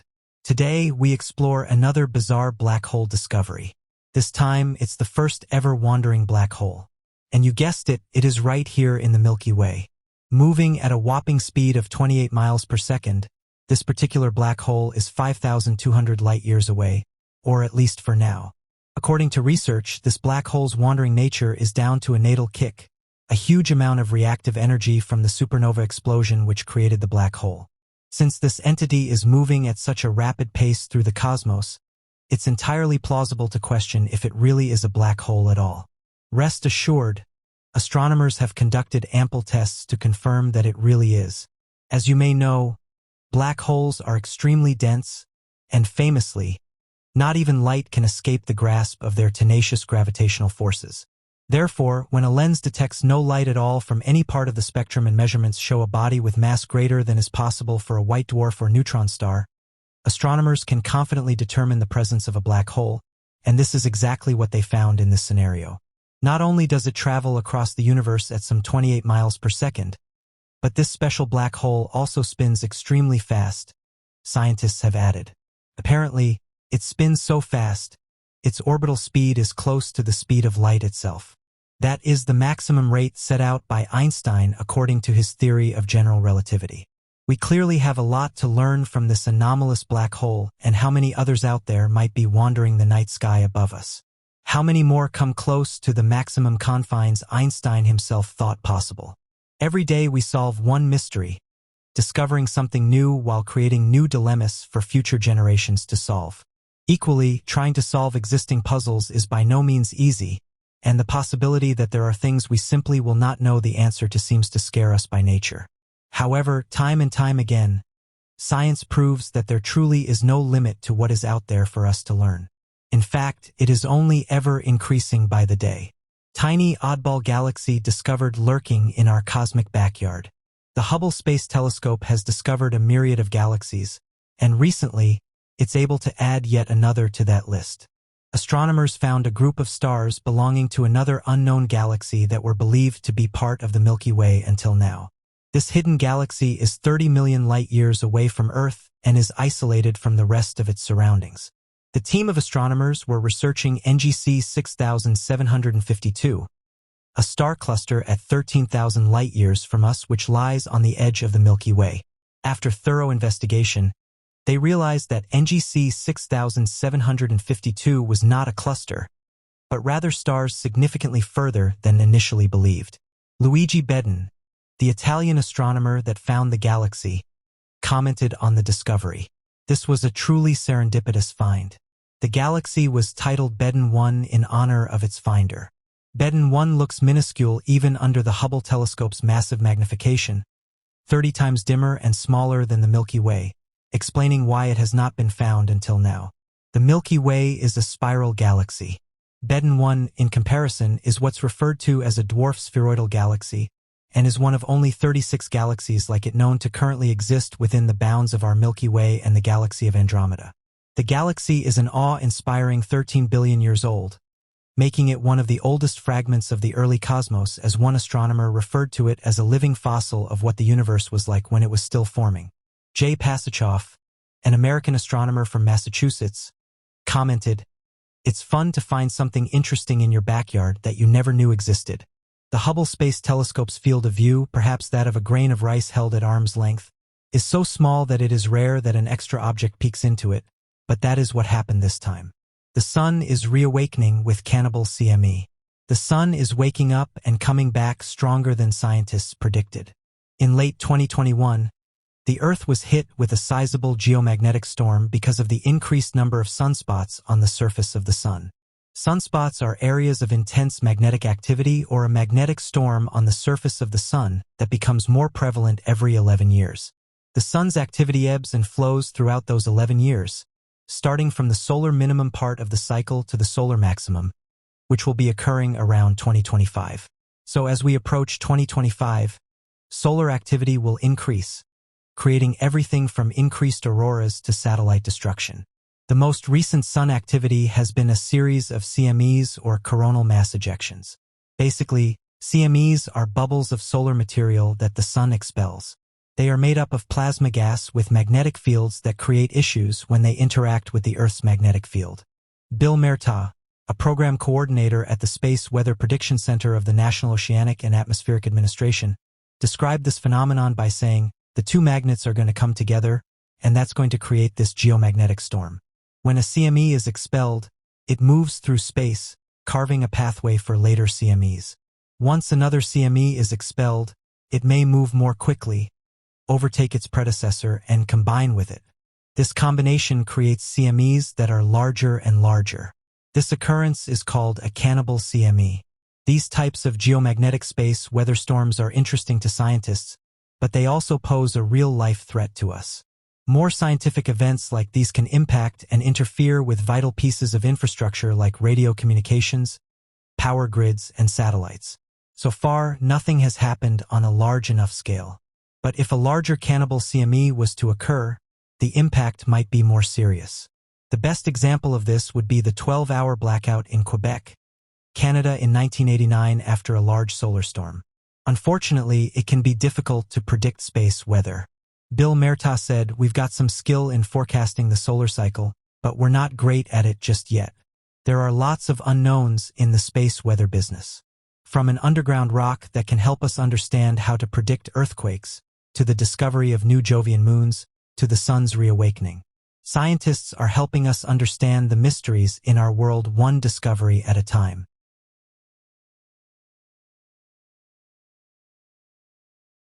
The great white shark is one of the ocean's greatest predators. These incredible animals have been the subject of international scrutiny since 2010, ever since their population started dropping in previously densely populated areas. Marine biologists, along with scientists and researchers, have said that in the last few years, an increased number of great white sharks have been washing ashore, something that isn't usually seen in this species. Great white sharks are known to migrate along the east coast of the United States, and they have been observed spending their summers off the shores of Canada. As winter comes, the sharks migrate south into warmer waters. According to the Ocean Research Organization, which tracks great white sharks all around the world, they noticed that some of their great white sharks that are being tracked have been acting strange, saying that they've been observed staying in areas that they're not normally seen in. One boat owner who lives in Canada said they made a strange discovery one morning and detailed that as they were docking into port, they could see a large great white shark at the surface of the water. The man said he approached the shark carefully, not wanting to cause it any injury, but said that as he approached the shark, it didn't even move. The boat owner said he inspected the animal for any damage, but noted that he couldn't see anything that would cause the shark to act like this. He said that he's never seen this type of behavior before. Warren Joyce, an aquatic fisheries technician with the Department of Fisheries and Oceans, said that this isn't the first time that a great white shark has been reported as acting strange, and that when he investigated one of these cases, he called it unusual. He said that other shark species are usually seen washing up on beaches, but noted that it's very rare for this to happen to a great white. Warren Joyce said the following: "For a white shark, this is very uncommon. It's my understanding that there will be an autopsy done. There wasn't any obvious cause that we could see. When we arrived, she was in pretty good condition with no bites. A few scratches and some bruising that could have been caused as she was washing up." Just 1 month after this report, the Marine Animal Response Society said on social media that they were called out to investigate a male great white shark that had washed up. The Marine Animal Response Society said the following on social media: "This past weekend, we received a call to our hotline about a great white shark in New Brunswick. Although a common shark species in our waters, it's incredibly rare to receive reports of them washing ashore, making this an important opportunity to collect samples and learn more about this endangered species." With the assistance from Parks Canada, the 3.5-meter male was collected off the beach and moved to a more suitable location for sampling by our Marine Animal Response Society team and a member of the Canadian Atlantic Shark Research Laboratory with Fisheries and Oceans Canada. Our organizations work together to collect samples important for research and future analysis that will contribute to the long-term study of the species in Canadian waters. Unfortunately, a full autopsy was not able to be performed, and the reason this animal passed away is currently unknown. We are incredibly grateful to everyone who reported this incident, to Parks Canada for their assistance with moving the shark to an appropriate sampling location, and to Fisheries and Oceans Canada for their collaboration with sampling this animal. Please remember, as an endangered species, it's illegal to handle or remove any body parts from great white sharks. Marine Animal Response Society operates under a federally issued Species at Risk Act permit to respond to incidents involving at-risk marine species in Canada. Marine biologists recently came forward and said that from 2010 to 2016, some of the world's most famous great white sharks were known to congregate in several areas across the South African coast. This included the densely populated sites in False Bay, where an estimated population of 900 of the great whites were commonly sighted. However, since 2017, researchers and cage diving operators studying the sharks in this area noticed a sudden sharp decline in the number of sharks spotted in these areas. It's unclear how many great white sharks there are supposed to be around South Africa. Estimates range from around 500 right up to 900. When the sharks were most active in False Bay in 2010 to 2016, there were on average 205 sightings per year. However, in 2018, that number took a giant hit, plummeting right down to 50 sightings in that year. And in 2019, the number dropped to no sightings at all. The most recent great white shark sighting occurred in January 2020 in False Bay, over a year after the last sighting. For those few years between 2016 and 2020, researchers were baffled as to why the sharks had suddenly disappeared. Alison Knock, a marine biologist for South African National Parks, has studied the white sharks in South Africa since 1998, and she says there is no singular theory for why the sharks have disappeared. However, she claims there are a handful of possible reasons, one being local fishing activity which targets species of sea creatures that juvenile shark pups tend to feed on, a decline in breeder sharks within the population, and the predation of sharks by orcas present in the area. To begin with, media coverage of the South African great whites indicates that demersal shark longline fisheries are the central culprit for the decline. These fisheries target and capture the important smaller shark breeds that juvenile white sharks tend to feed on, which directly impacts the shark's mortality rate. For every smaller shark that's caught and taken out in these areas, there's one less for each white shark pup to feed on and gain nutrients from. Without these, the sharks just waste away. Furthermore, fisheries in and around these areas use shark nets and drum lines, baited hooks specifically targeting sharks to cull the white sharks to prevent them from swimming too close to the shore. From 2013 to 2017, on average, 17 great whites passed away on these drum lines every year. This supports the theory that demersal longline fishing in the area had a direct impact on the drop of great white sharks in the region. However, the problem with this theory is that scientists from South Africa's Department of Environment, Forestry, and Fisheries have indicated that there is a lack of data to support it. These scientists say that they can only recommend catch control based on data, but there are no limits in place, and there are ample concerns about the notoriously weak monitoring of the South African coastlines. Marine biologists working out of the area have made some interesting findings. While sightings in the Western Cape have dropped, those in the Eastern Cape have jumped right up, indicating that the sharks may have simply moved despite the fact that there's still long-line shark fishing there. Furthermore, the data being used to fuel this research is relatively new, being that recorded observations in False Bay only began in 1996. It's also important to note that the larger white sharks spend a lot of time far offshore, and the satellite tags used to track the sharks are extremely expensive, which means that there's so much movement and data that we never even get to see. To conclude, with all of this information and data that we can't see, we cannot possibly know if the fishing of smaller prey sharks is the primary cause of the decline. Another cause of the decline could be attributed to the decline in breeders within the South African white shark population. Sarah Andreotti studies the genetics of white sharks around the South African coast. In a 2-year study from February 2009 to 2011, Sarah estimated that there were only 300 breeders in a single white shark population, where the minimum is supposed to be 500 to prevent inbreeding. This low breeder count suggests that the male sharks within the population are not surviving, either through health difficulties or culling by the local fisheries. This then means that the mature female sharks wouldn't have been able to breed as highly, which could be an explanation for the dwindling shark count.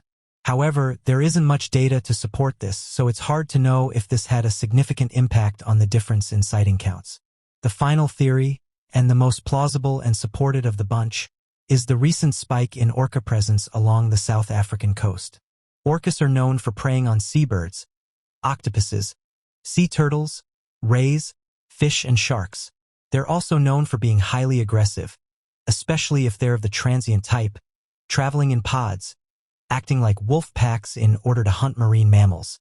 Furthermore, orcas are one of the most widely distributed mammals, living in most oceans and seas surrounding coastal countries. However, they prefer to cruise the waters at higher latitudes. Since 2015, an increasing number of orcas have been spotted in and around the South African coast. To begin with, 2 orcas were first spotted in False Bay in 2015. Around the same time, the carcasses of a group of broad-nosed 7-gill sharks were found in False Bay. The teeth impressions from the wounds indicated that the culprit appeared to be an orca. 2 years later, in 2017, 5 white shark carcasses washed up on the shores with their livers removed and with the teeth marks of orcas. At the same time, Alison Nock published a paper on the first documentation of a novel feeding technique, which explained how the orcas used force to break the shark's pectoral girdle, thus enabling them to bite out the liver and discard the rest of the carcass. As a result of this newfound information, Alison theorized that the disappearance of the sharks from False Bay was due to the growing orca presence in the area. Alison's theory is further supported by several other orca sightings that were documented at the time. For example, Salvador Jorgensen tagged 17 white sharks off the coast of the Farallon Islands, and they all disappeared. In his studies of the sharks, he found that the white shark can disappear for up to a year during the time that orcas pass through the area. This could be an explanation of the white shark migration to the Great White Shark Cafe between Hawaii and California. Meanwhile, this natural migration as a result of the orcas could also be an explanation for their disappearance from False Bay and other South African coasts. However, this might be a misinformed argument that's based on the data from 2 orcas. Due to the shark's evasive migration, there was an increase in white shark sightings further along the coast in Mossel Bay. At the end of 2019, Alison studied the orcas that passed through Mossel Bay at the time and found that they had orca pods come into an aggregation site with no change in white shark sightings. These orcas didn't include the 2 orcas that were seen in the area. Nonetheless, at the end of 2019, a video surfaced that shows an orca being interested in one particular white shark. Data shows that that same shark population dropped from 10 white sharks down to nothing overnight. Therefore, it's hard to say whether multiple orcas are the cause of these passings or if it's just those 2.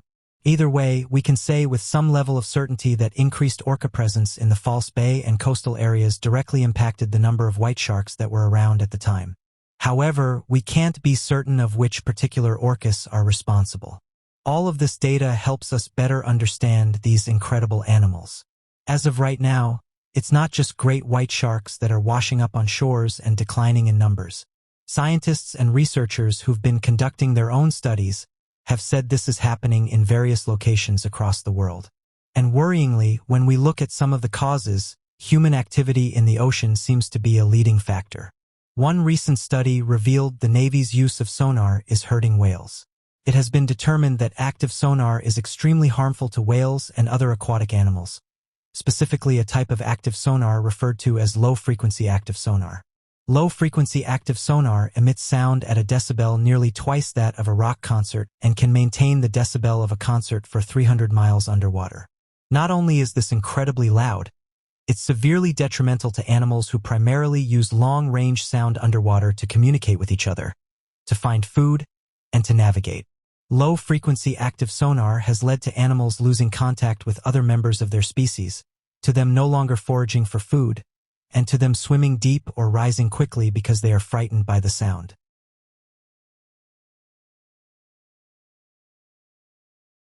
The vastness of our universe and the space surrounding us leave scientists with countless questions. They are constantly attempting to delve further into the unknown expanse that stretches endlessly past our atmosphere and discover what lies beyond the realm of our understanding. Since the Large Hadron Collider first started up on September 10, 2008, it's been at the center of many incredible discoveries, with those around the world questioning the true nature of this giant machine. Just recently, someone was live streaming above the Large Hadron Collider when they noticed something strange.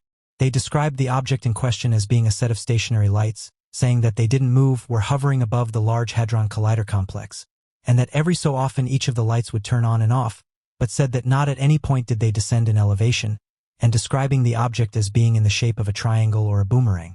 As the live stream continued, it started to gain traction as thousands of people flooded in to see what this thing was, while at the same time putting forward their own theories in order to explain it. The individual was there for over an hour recording the whole thing. Oddly enough, those who live close to the region have long said that strange lights and weather phenomena have been recorded above the complex, and that these strange lights don't match things like planes and helicopters.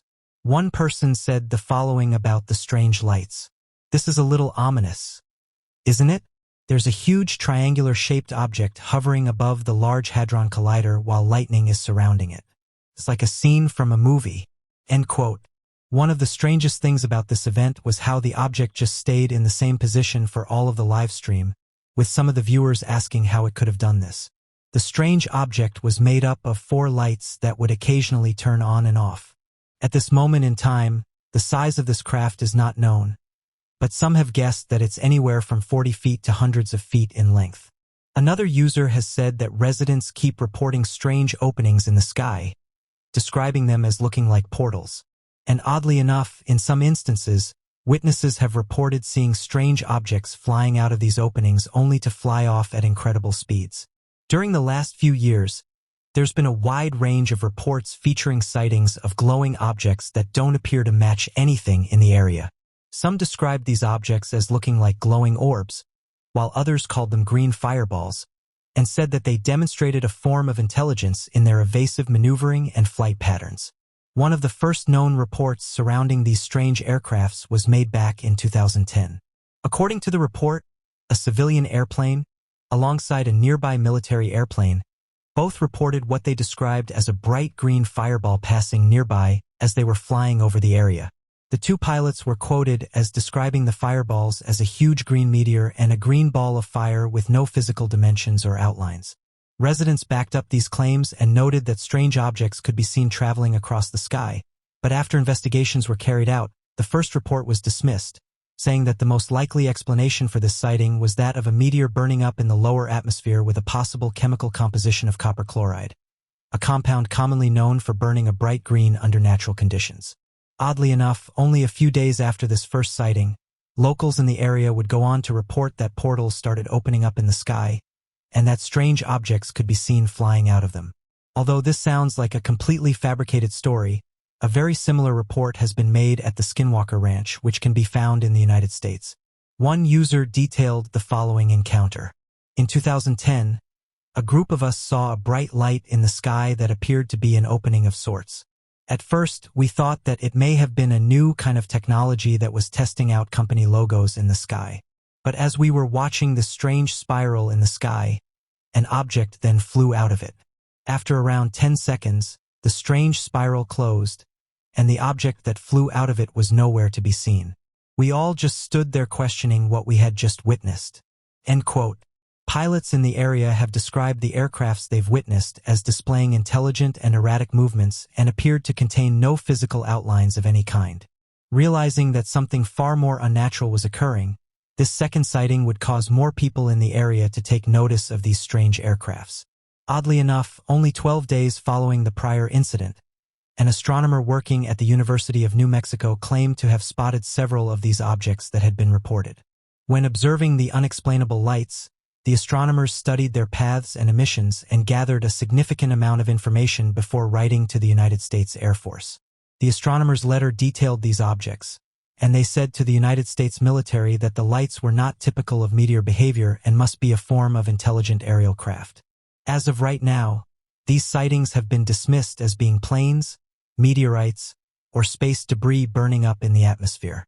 Although these bizarre sightings have been massively downplayed by military officials, those living in the region have said they don't buy this explanation and said that something strange is happening above this area. The European Council for Nuclear Research said the following on their website. The creation of black holes at the Large Hadron Collider is very unlikely. However, some theories suggest that the formation of tiny quantum black holes may be possible. The observation of such an event would be thrilling in terms of our understanding of the universe. The creation of a quantum black hole at the Large Hadron Collider would be very surprising, but very exciting indeed. It would allow physicists to learn about nature's most elusive force, gravity. The creation of a black hole at the Large Hadron Collider would confirm theories that our universe is not four-dimensional but indeed hosts other dimensions. It would be quite a spectacular philosophical outcome. In the same way that the theory of relativity or of quantum mechanics revolutionized our way of thinking, discovering the existence of extra dimensions would be a major new milestone in our understanding of the universe. There is no obvious application for knowing this. Many people will start speculating about using these extra dimensions for space and time travel or as a source of clean energy and who knows what else. End quote. Interestingly, these triangular-shaped aircrafts haven't just been seen above the Large Hadron Collider. For years now, they've been reported in pretty much every country around the world. What they are, though, is still heavily debated. Some argue that these crafts are part of the latest stealth fleet of either the United States or United Kingdom's military, while some users have questioned how we would have such a thing. Another thing that's been picked up on by amateur researchers is how these aircrafts are never usually seen during the daytime. Although there have been a few photographs taken during the day, it still hasn't helped us to come to a definitive answer for what these things are, along with how they are able to achieve some of the things that they do.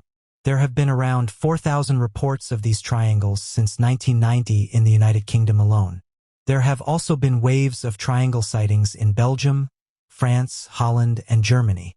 According to databases that keep track of mysterious aircrafts, the Black Triangle is one of the most commonly sighted crafts that gets reported by eyewitnesses, and most of the people who have seen these crafts describe the same thing, a dark black triangle hovering silently in the sky.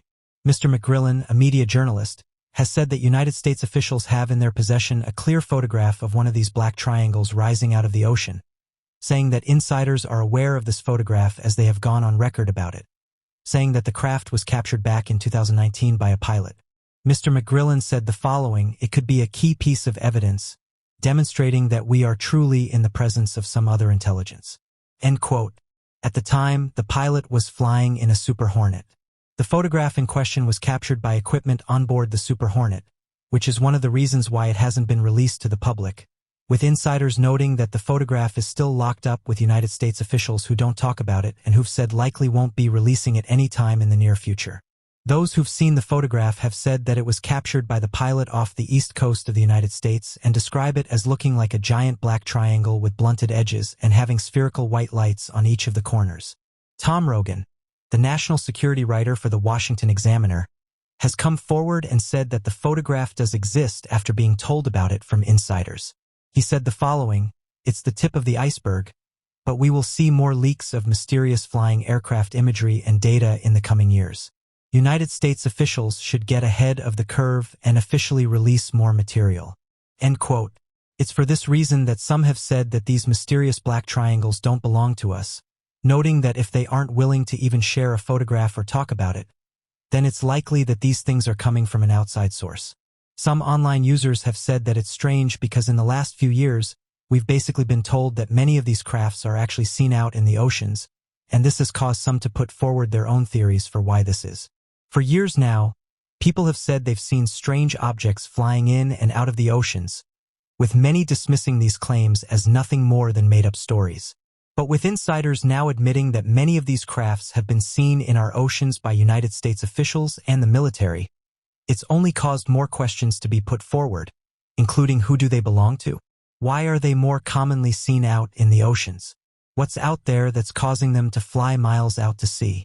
Why aren't these photographs being released? And ultimately, where are they coming from?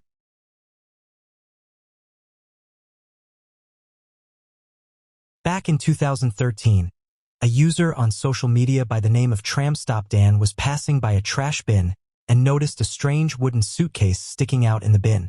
Intrigued by this peculiar find, he quickly pulled the wooden suitcase out of the trash and began digging through its contents to uncover anything important that had been tossed. He realized that the old wooden suitcase appeared to be filled with hand-drawn maps with incredible detail, drawings of mechanical devices, strange images of what appeared to be an extraterrestrial event, and pages of writings that talked about a possible government cover-up and alien sighting. The user spent a few days poring over these pieces on his own before posting his findings online in the hopes of finding others who could help to explain what he had found and what all of it meant. It did not take long for the community to respond, and each make their own connections to the work to realize its purpose. It became known that the writings were making references to an old biblical story known as the Book of Ezekiel. The contents of the suitcase appeared to be a brand new theory made by one person who was obsessed with this biblical book and believed the events of the story to have been that of an alien encounter. It was an impressive amount of work and dedication that most can look at and appreciate in its own special way. Interestingly, the Vatican has been open to otherworldly life, and various biblical books detail strange creatures that many have said match the overall description of an extraterrestrial. The Vatican City, the center of the Roman Catholic Church and home to the most influential spiritual leader on earth, the Pope, has long been a source of intrigue and mystery. While some might associate it more with St. Peter's Square, the Pope greeting crowds from his palace, and the glorious Renaissance artworks of the incredible Italian masters of old, there is much that goes on behind closed doors beyond any prying eyes. But how could it have remained so secretive all this time? And what kind of mysteries could it hold? There are two main power drivers. The Vatican City has wealth with an estimated $10 to $15 billion of assets and investments. It also has a network with over 1 billion dedicated followers across the world. With this kind of network and this amount of money, there is no doubt the Vatican has a lot of power. Now, take the power that the Vatican wields and remember that this is an organization that has been in existence since the 4th century. In the 700 years since, this religious institution that is ingrained into the lives of its believers and the fabric of our culture will have stumbled upon many secrets of man and no doubt kept them for itself. And where would they hide such secrets? In the heart of the Vatican City. The Vatican's secret archives hold thousands of documents, state papers, and correspondence accumulated over centuries, almost like a living testament of humanity itself. Since the 19th century, these archives have been opened up to researchers, and in effect, a little less secret. But don't let that make you think the Vatican has no more secrets left to tell. Huge sections of the archives remain off-limits and confidential. Should we find our way in, however, and delve a little deeper, there may be incredible mysteries waiting to be found.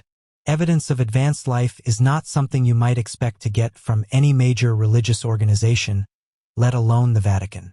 The Vatican has spent hundreds of years looking up to the heavens in prayer. So with the centuries that have passed, have Vatican scientists come across something more? And could they be hiding it in the Vatican secret archives? New evidence may prove that the Vatican not only has evidence of advanced life forms, but might even be hiding these otherworldly beings from the public.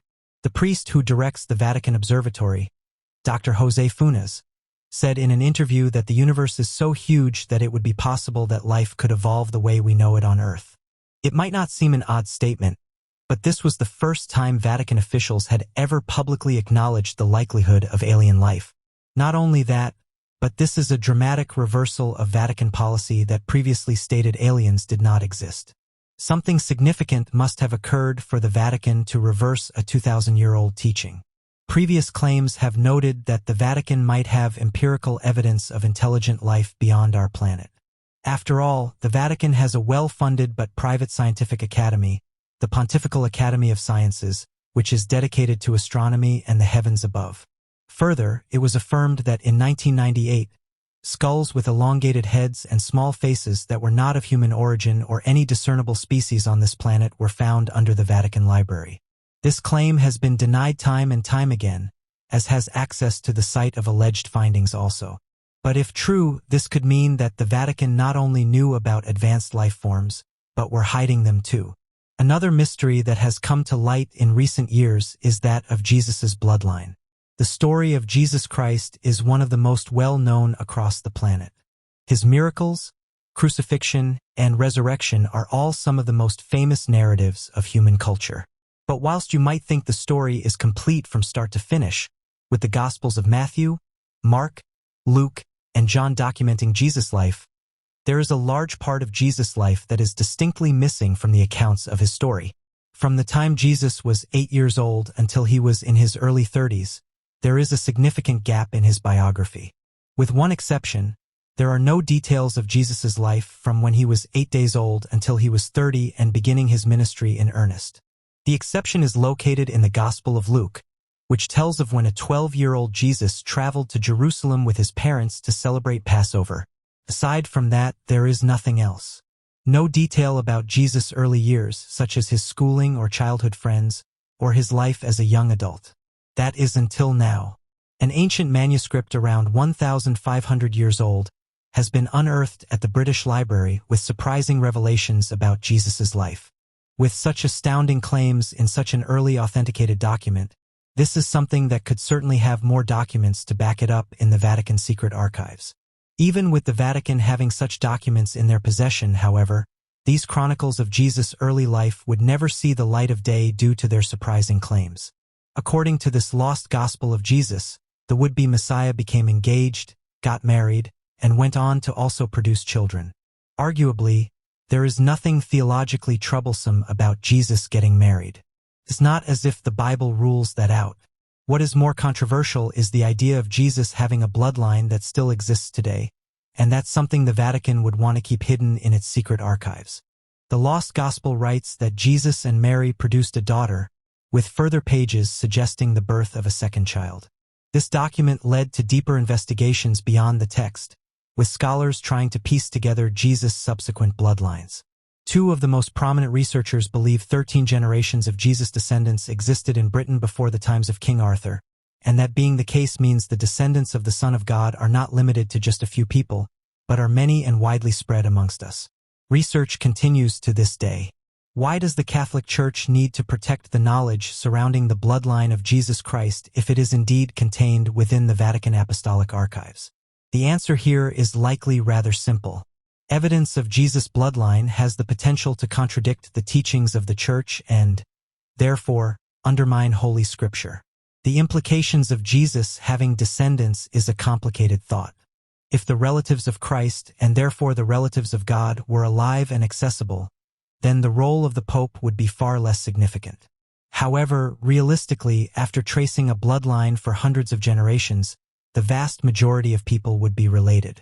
Tracing a bloodline back for only 20 generations could find up to 1 million relatives. And with the ever-increasing population, locating the closest descendant would be an ever-challenging task. If the Vatican Apostolic Archives holds documentation of Jesus' bloodline, how updated is it? And with such a vast number of descendants, researchers have said that tracing the bloodline through modern society would be difficult. Time travel is an interesting topic.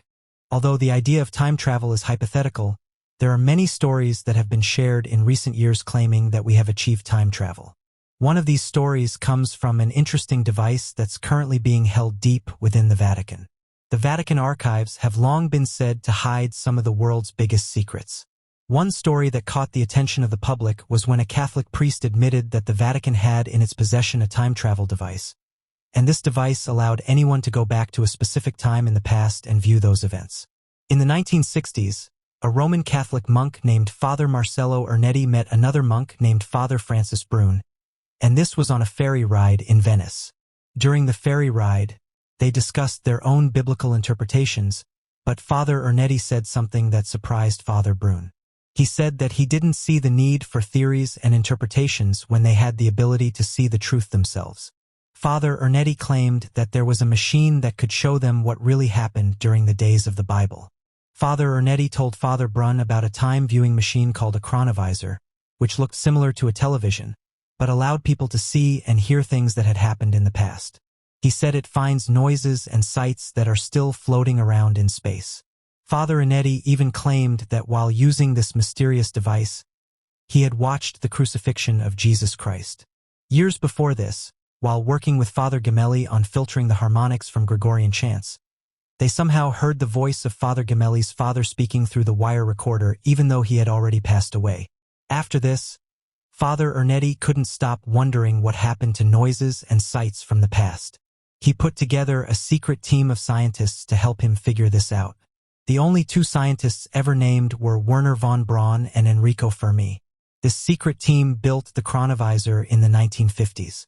It allowed them to see and hear any time and place that ever existed. They not only claimed to have watched Jesus Christ but also Napoleon, along with the plays by famous Roman authors. The team agreed to dismantle the device after realizing how powerful it could be in the wrong hands. No moment could ever be completely private if they could see and hear any moment in time. They also believed that if the wrong person got hold of the machine, this person could become the worst dictator to ever exist. Father Ernetti was often asked for proof of his machine, and he provided evidence in the form of a picture of Christ that he had taken through the chronovisor. The picture shows Christ looking up while he was on the cross. However, the evidence was eventually criticized. Experts believed that the picture of Christ was the same as the picture on postcards sold at the Sanctuary of Merciful Love in Italy. The final piece of evidence that disproved Father Ernetti's story was a letter from an anonymous relative. This relative claimed that, while on his deathbed, Father Ernetti admitted that he faked his previous pieces of evidence. He said he made up his own transcription of the play and that the photograph of Christ really was a copy from the postcard sold. However, he still insisted that the chronovisor was real and that he really saw the events he previously claimed to have seen. Father Ernetti never told anyone how the chronovisor was made or how exactly it worked, so there was never any tangible evidence. Although most people always believed he was lying, Father Brune believed him. He believed that since the photos of Christ sold in the church in Sanctuary of Merciful Love were based on the description of a vision a nun had of Christ, both photos could have been accurate photos. He also said that if Father Ernetti really made this confession before passing away, he may have done so because he was threatened by the Vatican. Even though Father Ernetti claims the team dismantled the chronovisor, some people believe it's still hidden away somewhere deep in the Vatican and will likely always remain a secret. One person said the following about the story: "The reason we will never find out the truth about this is because it would go against the very thing they are pushing. Just imagine if you could travel back 100,000 in the past. You've already dismantled their idea that the world is only a few thousand years old.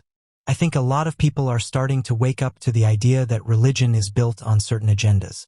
For example, going back when the sky would rumble or the ground would shake, people back then would say that the gods were angry, but we now know that these things happen because of thunder and lightning and tectonic plate movements. As humans have aged, we have increased our knowledge, allowing us to explain certain things with ease. For me, how people still take a book that was written thousands of years ago as fact is beyond belief. How billions of people to this day still believe religion is tough to understand.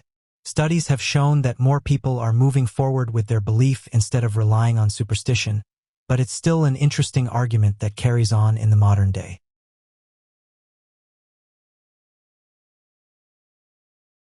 The United States government has acknowledged the existence of unidentified flying objects, but their stance and level of knowledge about them is not entirely clear. Back in June 2021, the United States government released a report on unidentified aerial phenomena, which is the new term used to describe these mysterious aircrafts. The report, issued by the Office of the Director of National Intelligence, stated that there were 144 reports of unidentified aerial phenomena from February 2004 to 2021, with only one of them having an identifiable explanation.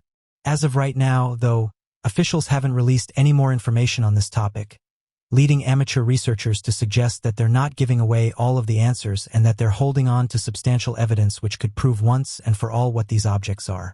Going back a few years ago, a man overheard two security guards talking, and they detailed that in the early hours of the morning, something was being transported out of Edwards Air Force Base. He overheard the guards say that the object would be transported at around 1:30 in the morning, and so he decided to wait in his car to see what the Air Force Base was transporting. The man reported that in the distance, he could see a police car with its lights on, and behind it were several other police cars escorting a large truck. The man said that he couldn't believe what he was seeing, and that the object on the back of the truck appeared to be in the shape of a disc. Many said that the man was brave for doing this and that he may have caught genuine proof of a mysterious aircraft. Although the man was able to follow the military guards and capture proof of this encounter, others said that he was lucky not to have been spotted and suggested that if he was caught by officers, then he may have been given a prison sentence.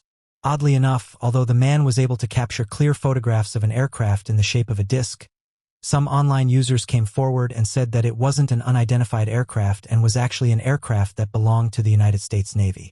The aircraft in question is called the X-46B. According to military websites, the project was funded under a $635 million contract, which was awarded to the United States Navy in February 2007. By January 2012, the total program cost had grown to over $800 million. The aircraft certainly looks futuristic, but according to military insiders, the program had a rough start. And not long after being awarded the program, it was soon scrapped in favor of a less stealthy aircraft. Interestingly, various military bases have been home to strange encounters, which have led former military workers to come forward with their strange encounters. One such event happened at the Edwards Air Force Base. Edwards Air Force Base sits amid the dusty plains of the Mojave Desert, home to the Earth's hottest place, Death Valley, where temperatures fluctuate from scorching hot in the summer to freezing cold in the winter. The desert is a hostile and dangerous place, but it's also one of America's most fascinating places for a number of reasons. Geographically, the area is unique.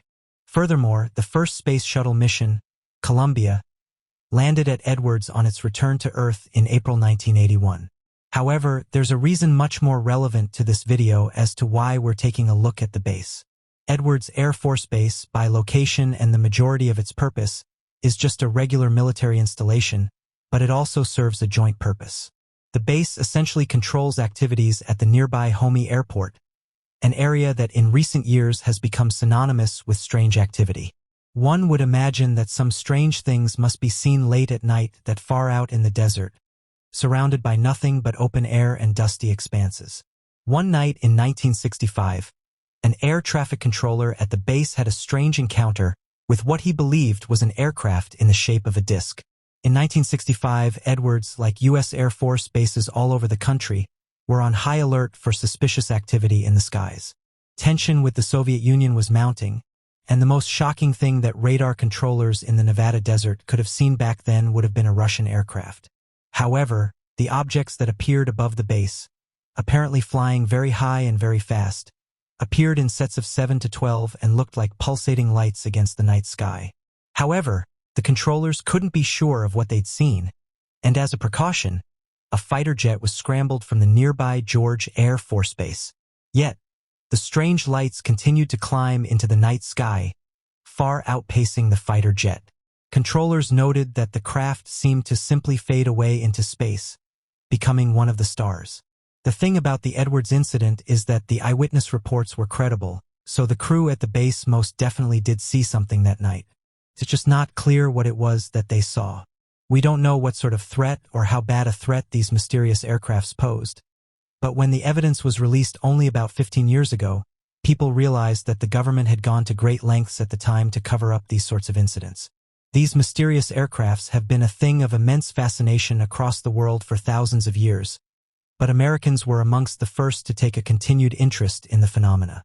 And when multiple soldiers, those who we trust with keeping us safe, are left confused and ultimately convinced by their own sightings, you can't help but think that there might be something else out there.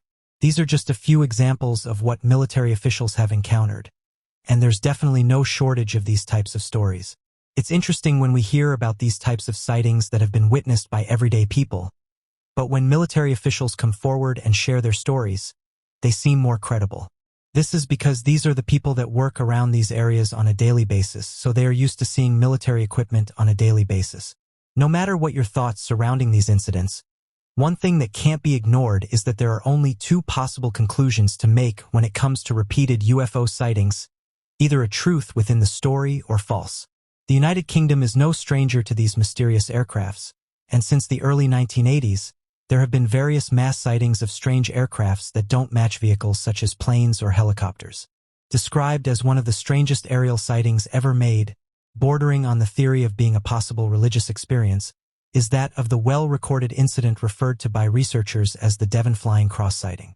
While officers Roger Willey and Clifford Warcourt were making their way back to the police station, driving from Holsworthy to Hatherley at around 4 in the morning, they were diverted from their investigation when they spotted a series of floating lights in the sky that seemed to group together and take on the shape of a cross.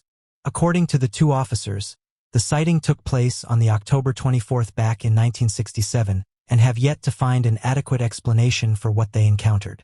The now retired officers recounted the following statement surrounding the incident.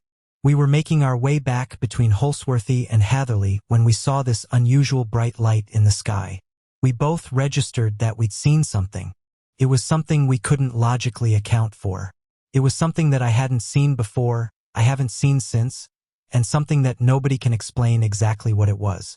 The two officers described the craft as a bright object in the shape of a cross, hovering slightly above the height of the tree line roughly 40 meters from where their car was parked.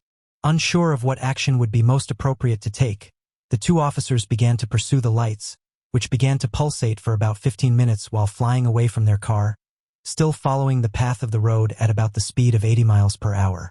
It was at this point that the officers got a clear look at the lights, only to notice that something was off about their appearance. The two officers both described that the lights seemed to have been continually out of focus of their eyes and said that it was as if they were viewing this object through wet glass. Roger provided a later statement describing the lights as they followed them for this 15-minute period. He said the following: "My view of it was that it was moving slowly. It wasn't a star, it was bright and it was white. If you look at glass which has got rain on, it was the same sort of inference. It was a splash. It was just eerie." As Roger and Clifford continued following the craft, according to their witness account, at about 4:23 in the morning, the cross was joined by a second flying object that appeared to join the shape. It was also at this point that a third witness would enter the scene, a man by the name of Mr. Christopher Garner, a local resident of Hatherley, who also began to follow the light while driving down the same road.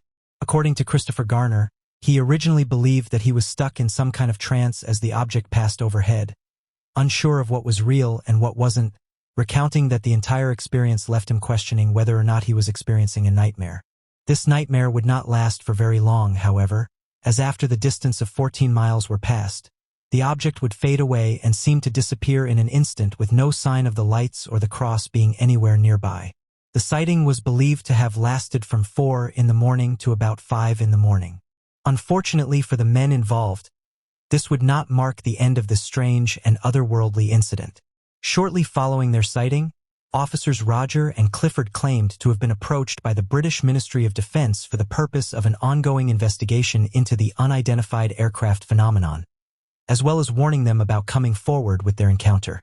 Roger would later provide the following comment to the BBC national media. We were visited by a boffin from the Ministry of Defense who told us that we were still officers under the Official Secrets Acts, and they would rather we kept it to ourselves. Fortunately for researchers interested in the unknown, this approach from the British Ministry of Defense would do very little to discourage Officer Roger Clifford and motorist Christopher Garner from going to the news media and reporting their encounter.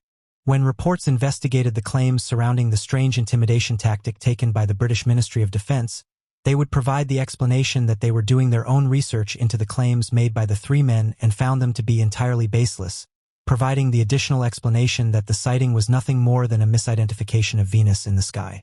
This explanation would be put into question, however, as throughout that same month, numerous additional sightings of a flying cross would be seen all throughout the Devon region. Additionally, during the late 2000s, slowly released documents from the British National Archives would tell a different story when unclassified documents would be uncovered surrounding the Devon flying cross encounter, believing the sighting to have been a genuine mysterious aircraft, directly contradicting the public statement made by the Ministry of Defense during 1967 surrounding the incident.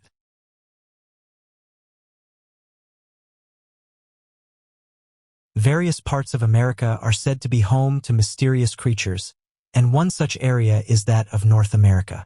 Back in 2014, a trail camera was placed in Mossy Rock in Lewis County, and it captured a mysterious creature. The unknown bipedal humanoid was soon given the name of the creature of Mossy Rock.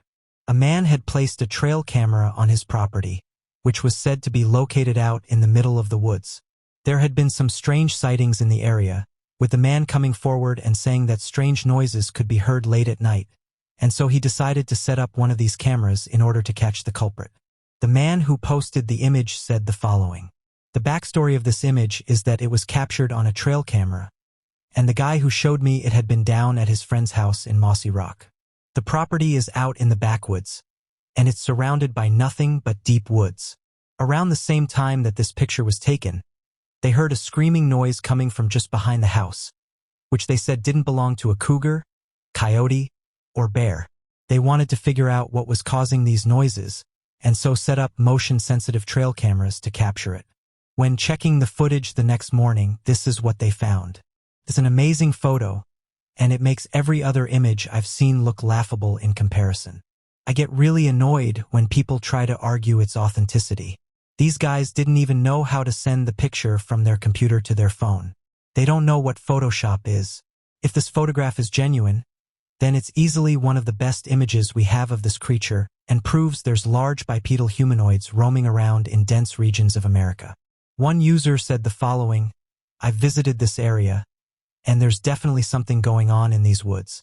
I'm glad that I was with my son at the time because otherwise, no one would have believed my story. On the second night of our trip, we began to hear noises around our camp. This happened at night, so we attributed this to wildlife. However, what we couldn't explain was the loud screams that echoed through the woods. I've spent the majority of my life outdoors, but I had never heard such a noise before. It didn't match typical wildlife that you find in the area. Fast forward to the next day. Me and my son decided to look around the camp in order to see if we could work out what was making those noises.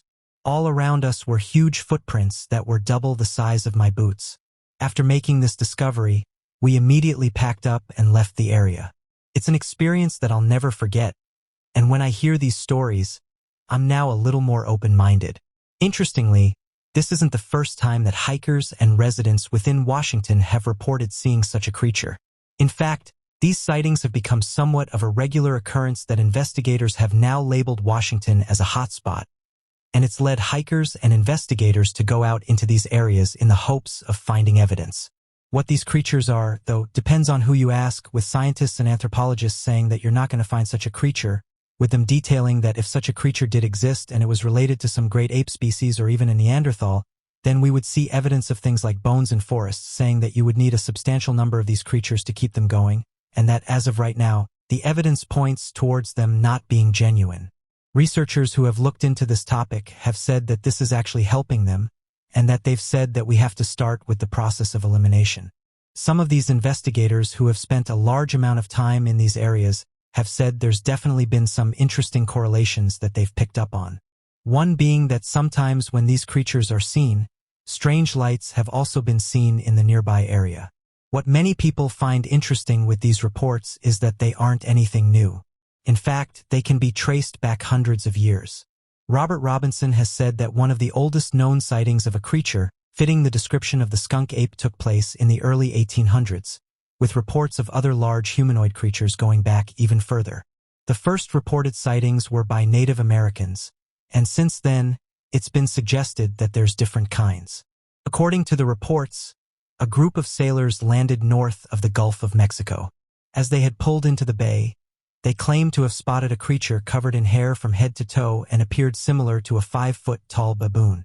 The encounter was recorded back in 1818, but sightings of baboons the size of men would continue to be reported throughout the area until the mid-1800s.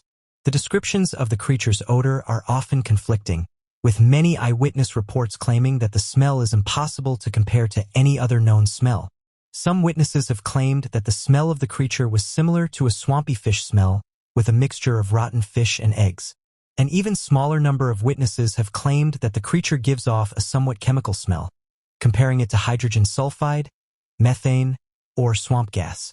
While some testimonies have said that the creature suffers from an odor that is more akin to a wet dog, more commonly, however, the odor of the creature is reportedly exactly similar to that of a skunk, which is where the creature derives its name. The physical descriptions of the creature are far more consistent with claims that the skunk ape is humanoid in shape, but without a defined neck, leaving its head resting flat on its shoulders.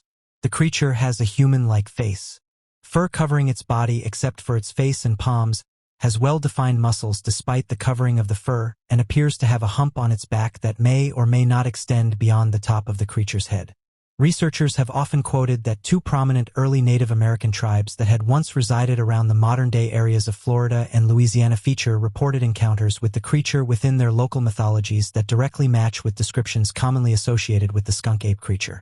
This claim, however, is only partly true. One of the local Native American tribes feature stories of a swamp-like creature referred to as the Sawanoke. Some researchers have incorrectly translated this to mean a mysterious swamp-dwelling creature, and so have made the connection that the creature must be referred to the skunk ape, of which is commonly reported in areas of swamps. The truth, however, is that Sarwanoke directly translates to snapping mouth and was more commonly used to refer to hidden alligators or snapping turtles local to the area. An additional note to make is that the coincidence of Sarwanoke referring to the swamp and the skunk ape often being reported in or around a swamp is hardly a coincidence at all. Many of the areas throughout Louisiana and Florida feature swamps as their only form of wilderness, as it is nearly impossible to pave or develop any form of modern construction within swamp grounds. The other prominent Native American tribe does indeed feature a story that directly matches with reports and encounters with the skunk ape.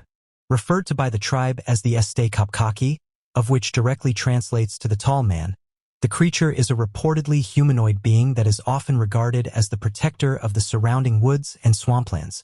If one was to find themselves chasing the creature, before long, they would witness the animal vanish from sight as if disappearing in the fog.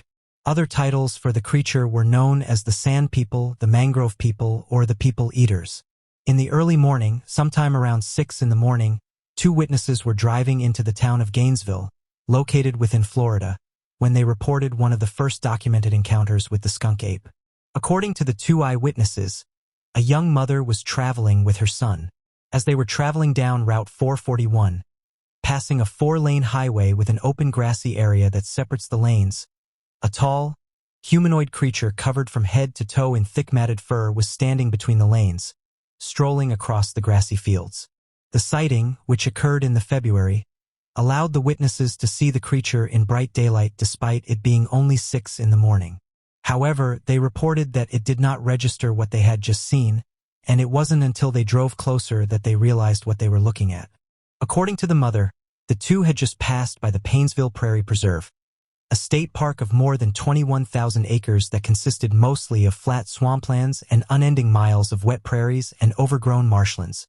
Believing the humanoid figure to have been a possible illegal hunter dressed up in matching camouflage, and due to the fact that no other cars were on the highway, the mother then slowed almost to a halt to get a better look at the humanoid creature. The witnesses then claimed that the creature, described as a large beast covered with brown hair, turned to face the two of them and began traveling towards their lane. Unsure of what to do, the driver stayed parked on the highway lane and waited for the creature to cross into the surrounding swampy nature preserve, watching its movements as it continued to pass them. At first, the witnesses claimed that they thought the creature could have been a normal, but rather tall man, dressed in animal skins and furs that wrapped around him like a sweater. But as it walked towards them, they realized that the creature was not human and appeared more like a humanoid ape-like creature. Over the course of a few seconds, the humanoid ape-like creature crossed the highway lanes and walked over the surrounding bank, disappearing into the nearby state park. During her report, the woman would claim that the creature had to have stood somewhere between 7.5 to 8 feet in height, though it was impossible to accurately judge given the fact that she and her son were sitting in the car. Additionally, despite the fact that the ape-like creature was covered in fur from head to toe, the driver claimed that clear outlines of thick muscle could be seen that appeared to be very human except for its large thick feet that appeared to be more like padding. The young boy would claim that it appeared that the creature ran quickly with a hunched-over posture and looked like a human monkey or a caveman, and said that it crossed the 4 lanes within a few seconds. Another sighting of the creature was made in Brevard County, Florida. On the September 15th back in 1989, a brother and sister would witness an 8-foot-tall humanoid creature that would reignite the legends of the skunk ape in the region. According to the 2 eyewitnesses, they had been driving from Florida to Kissimmee late in the night, sometime around 11 in the evening. As the 2 were driving along Nova Road, located within Brevard County, the brother needed a temporary break to relieve himself after several hours of driving, and so pulled over to the side of the road for roughly 30 seconds. As he was standing outside the car, the sister began shouting that someone was coming and that the brother should finish before they got in trouble. Glancing around, the brother then noticed what he described as a 7 or 8 foot tall, dark humanoid creature running towards him, exiting from an area in the surrounding woods where snapped branches and debris could be seen. At first, the brother was unsure of who the person was and worried that perhaps the person running towards them needed help. Due to Nova Road being a desolate 30-mile stretch of road that cuts through thousands of acres of untouched swamp and wetlands, the brother was certain that there should be no one in the wilderness unless they were in danger and needed help. Upon closer examination of the fast-approaching creature, it became clear to the brother that the tall humanoid was something completely inhuman, covered entirely in hair and striding along the ground as if the creature was preparing to quietly attack. Fearing for his life, the brother ran back to the car and began pulling away as fast as possible. After driving several miles, the brother began to slow the car down once more for another break when he noticed the creature following them on the road, now lit up in a red glowing tint due to the car's brake lights.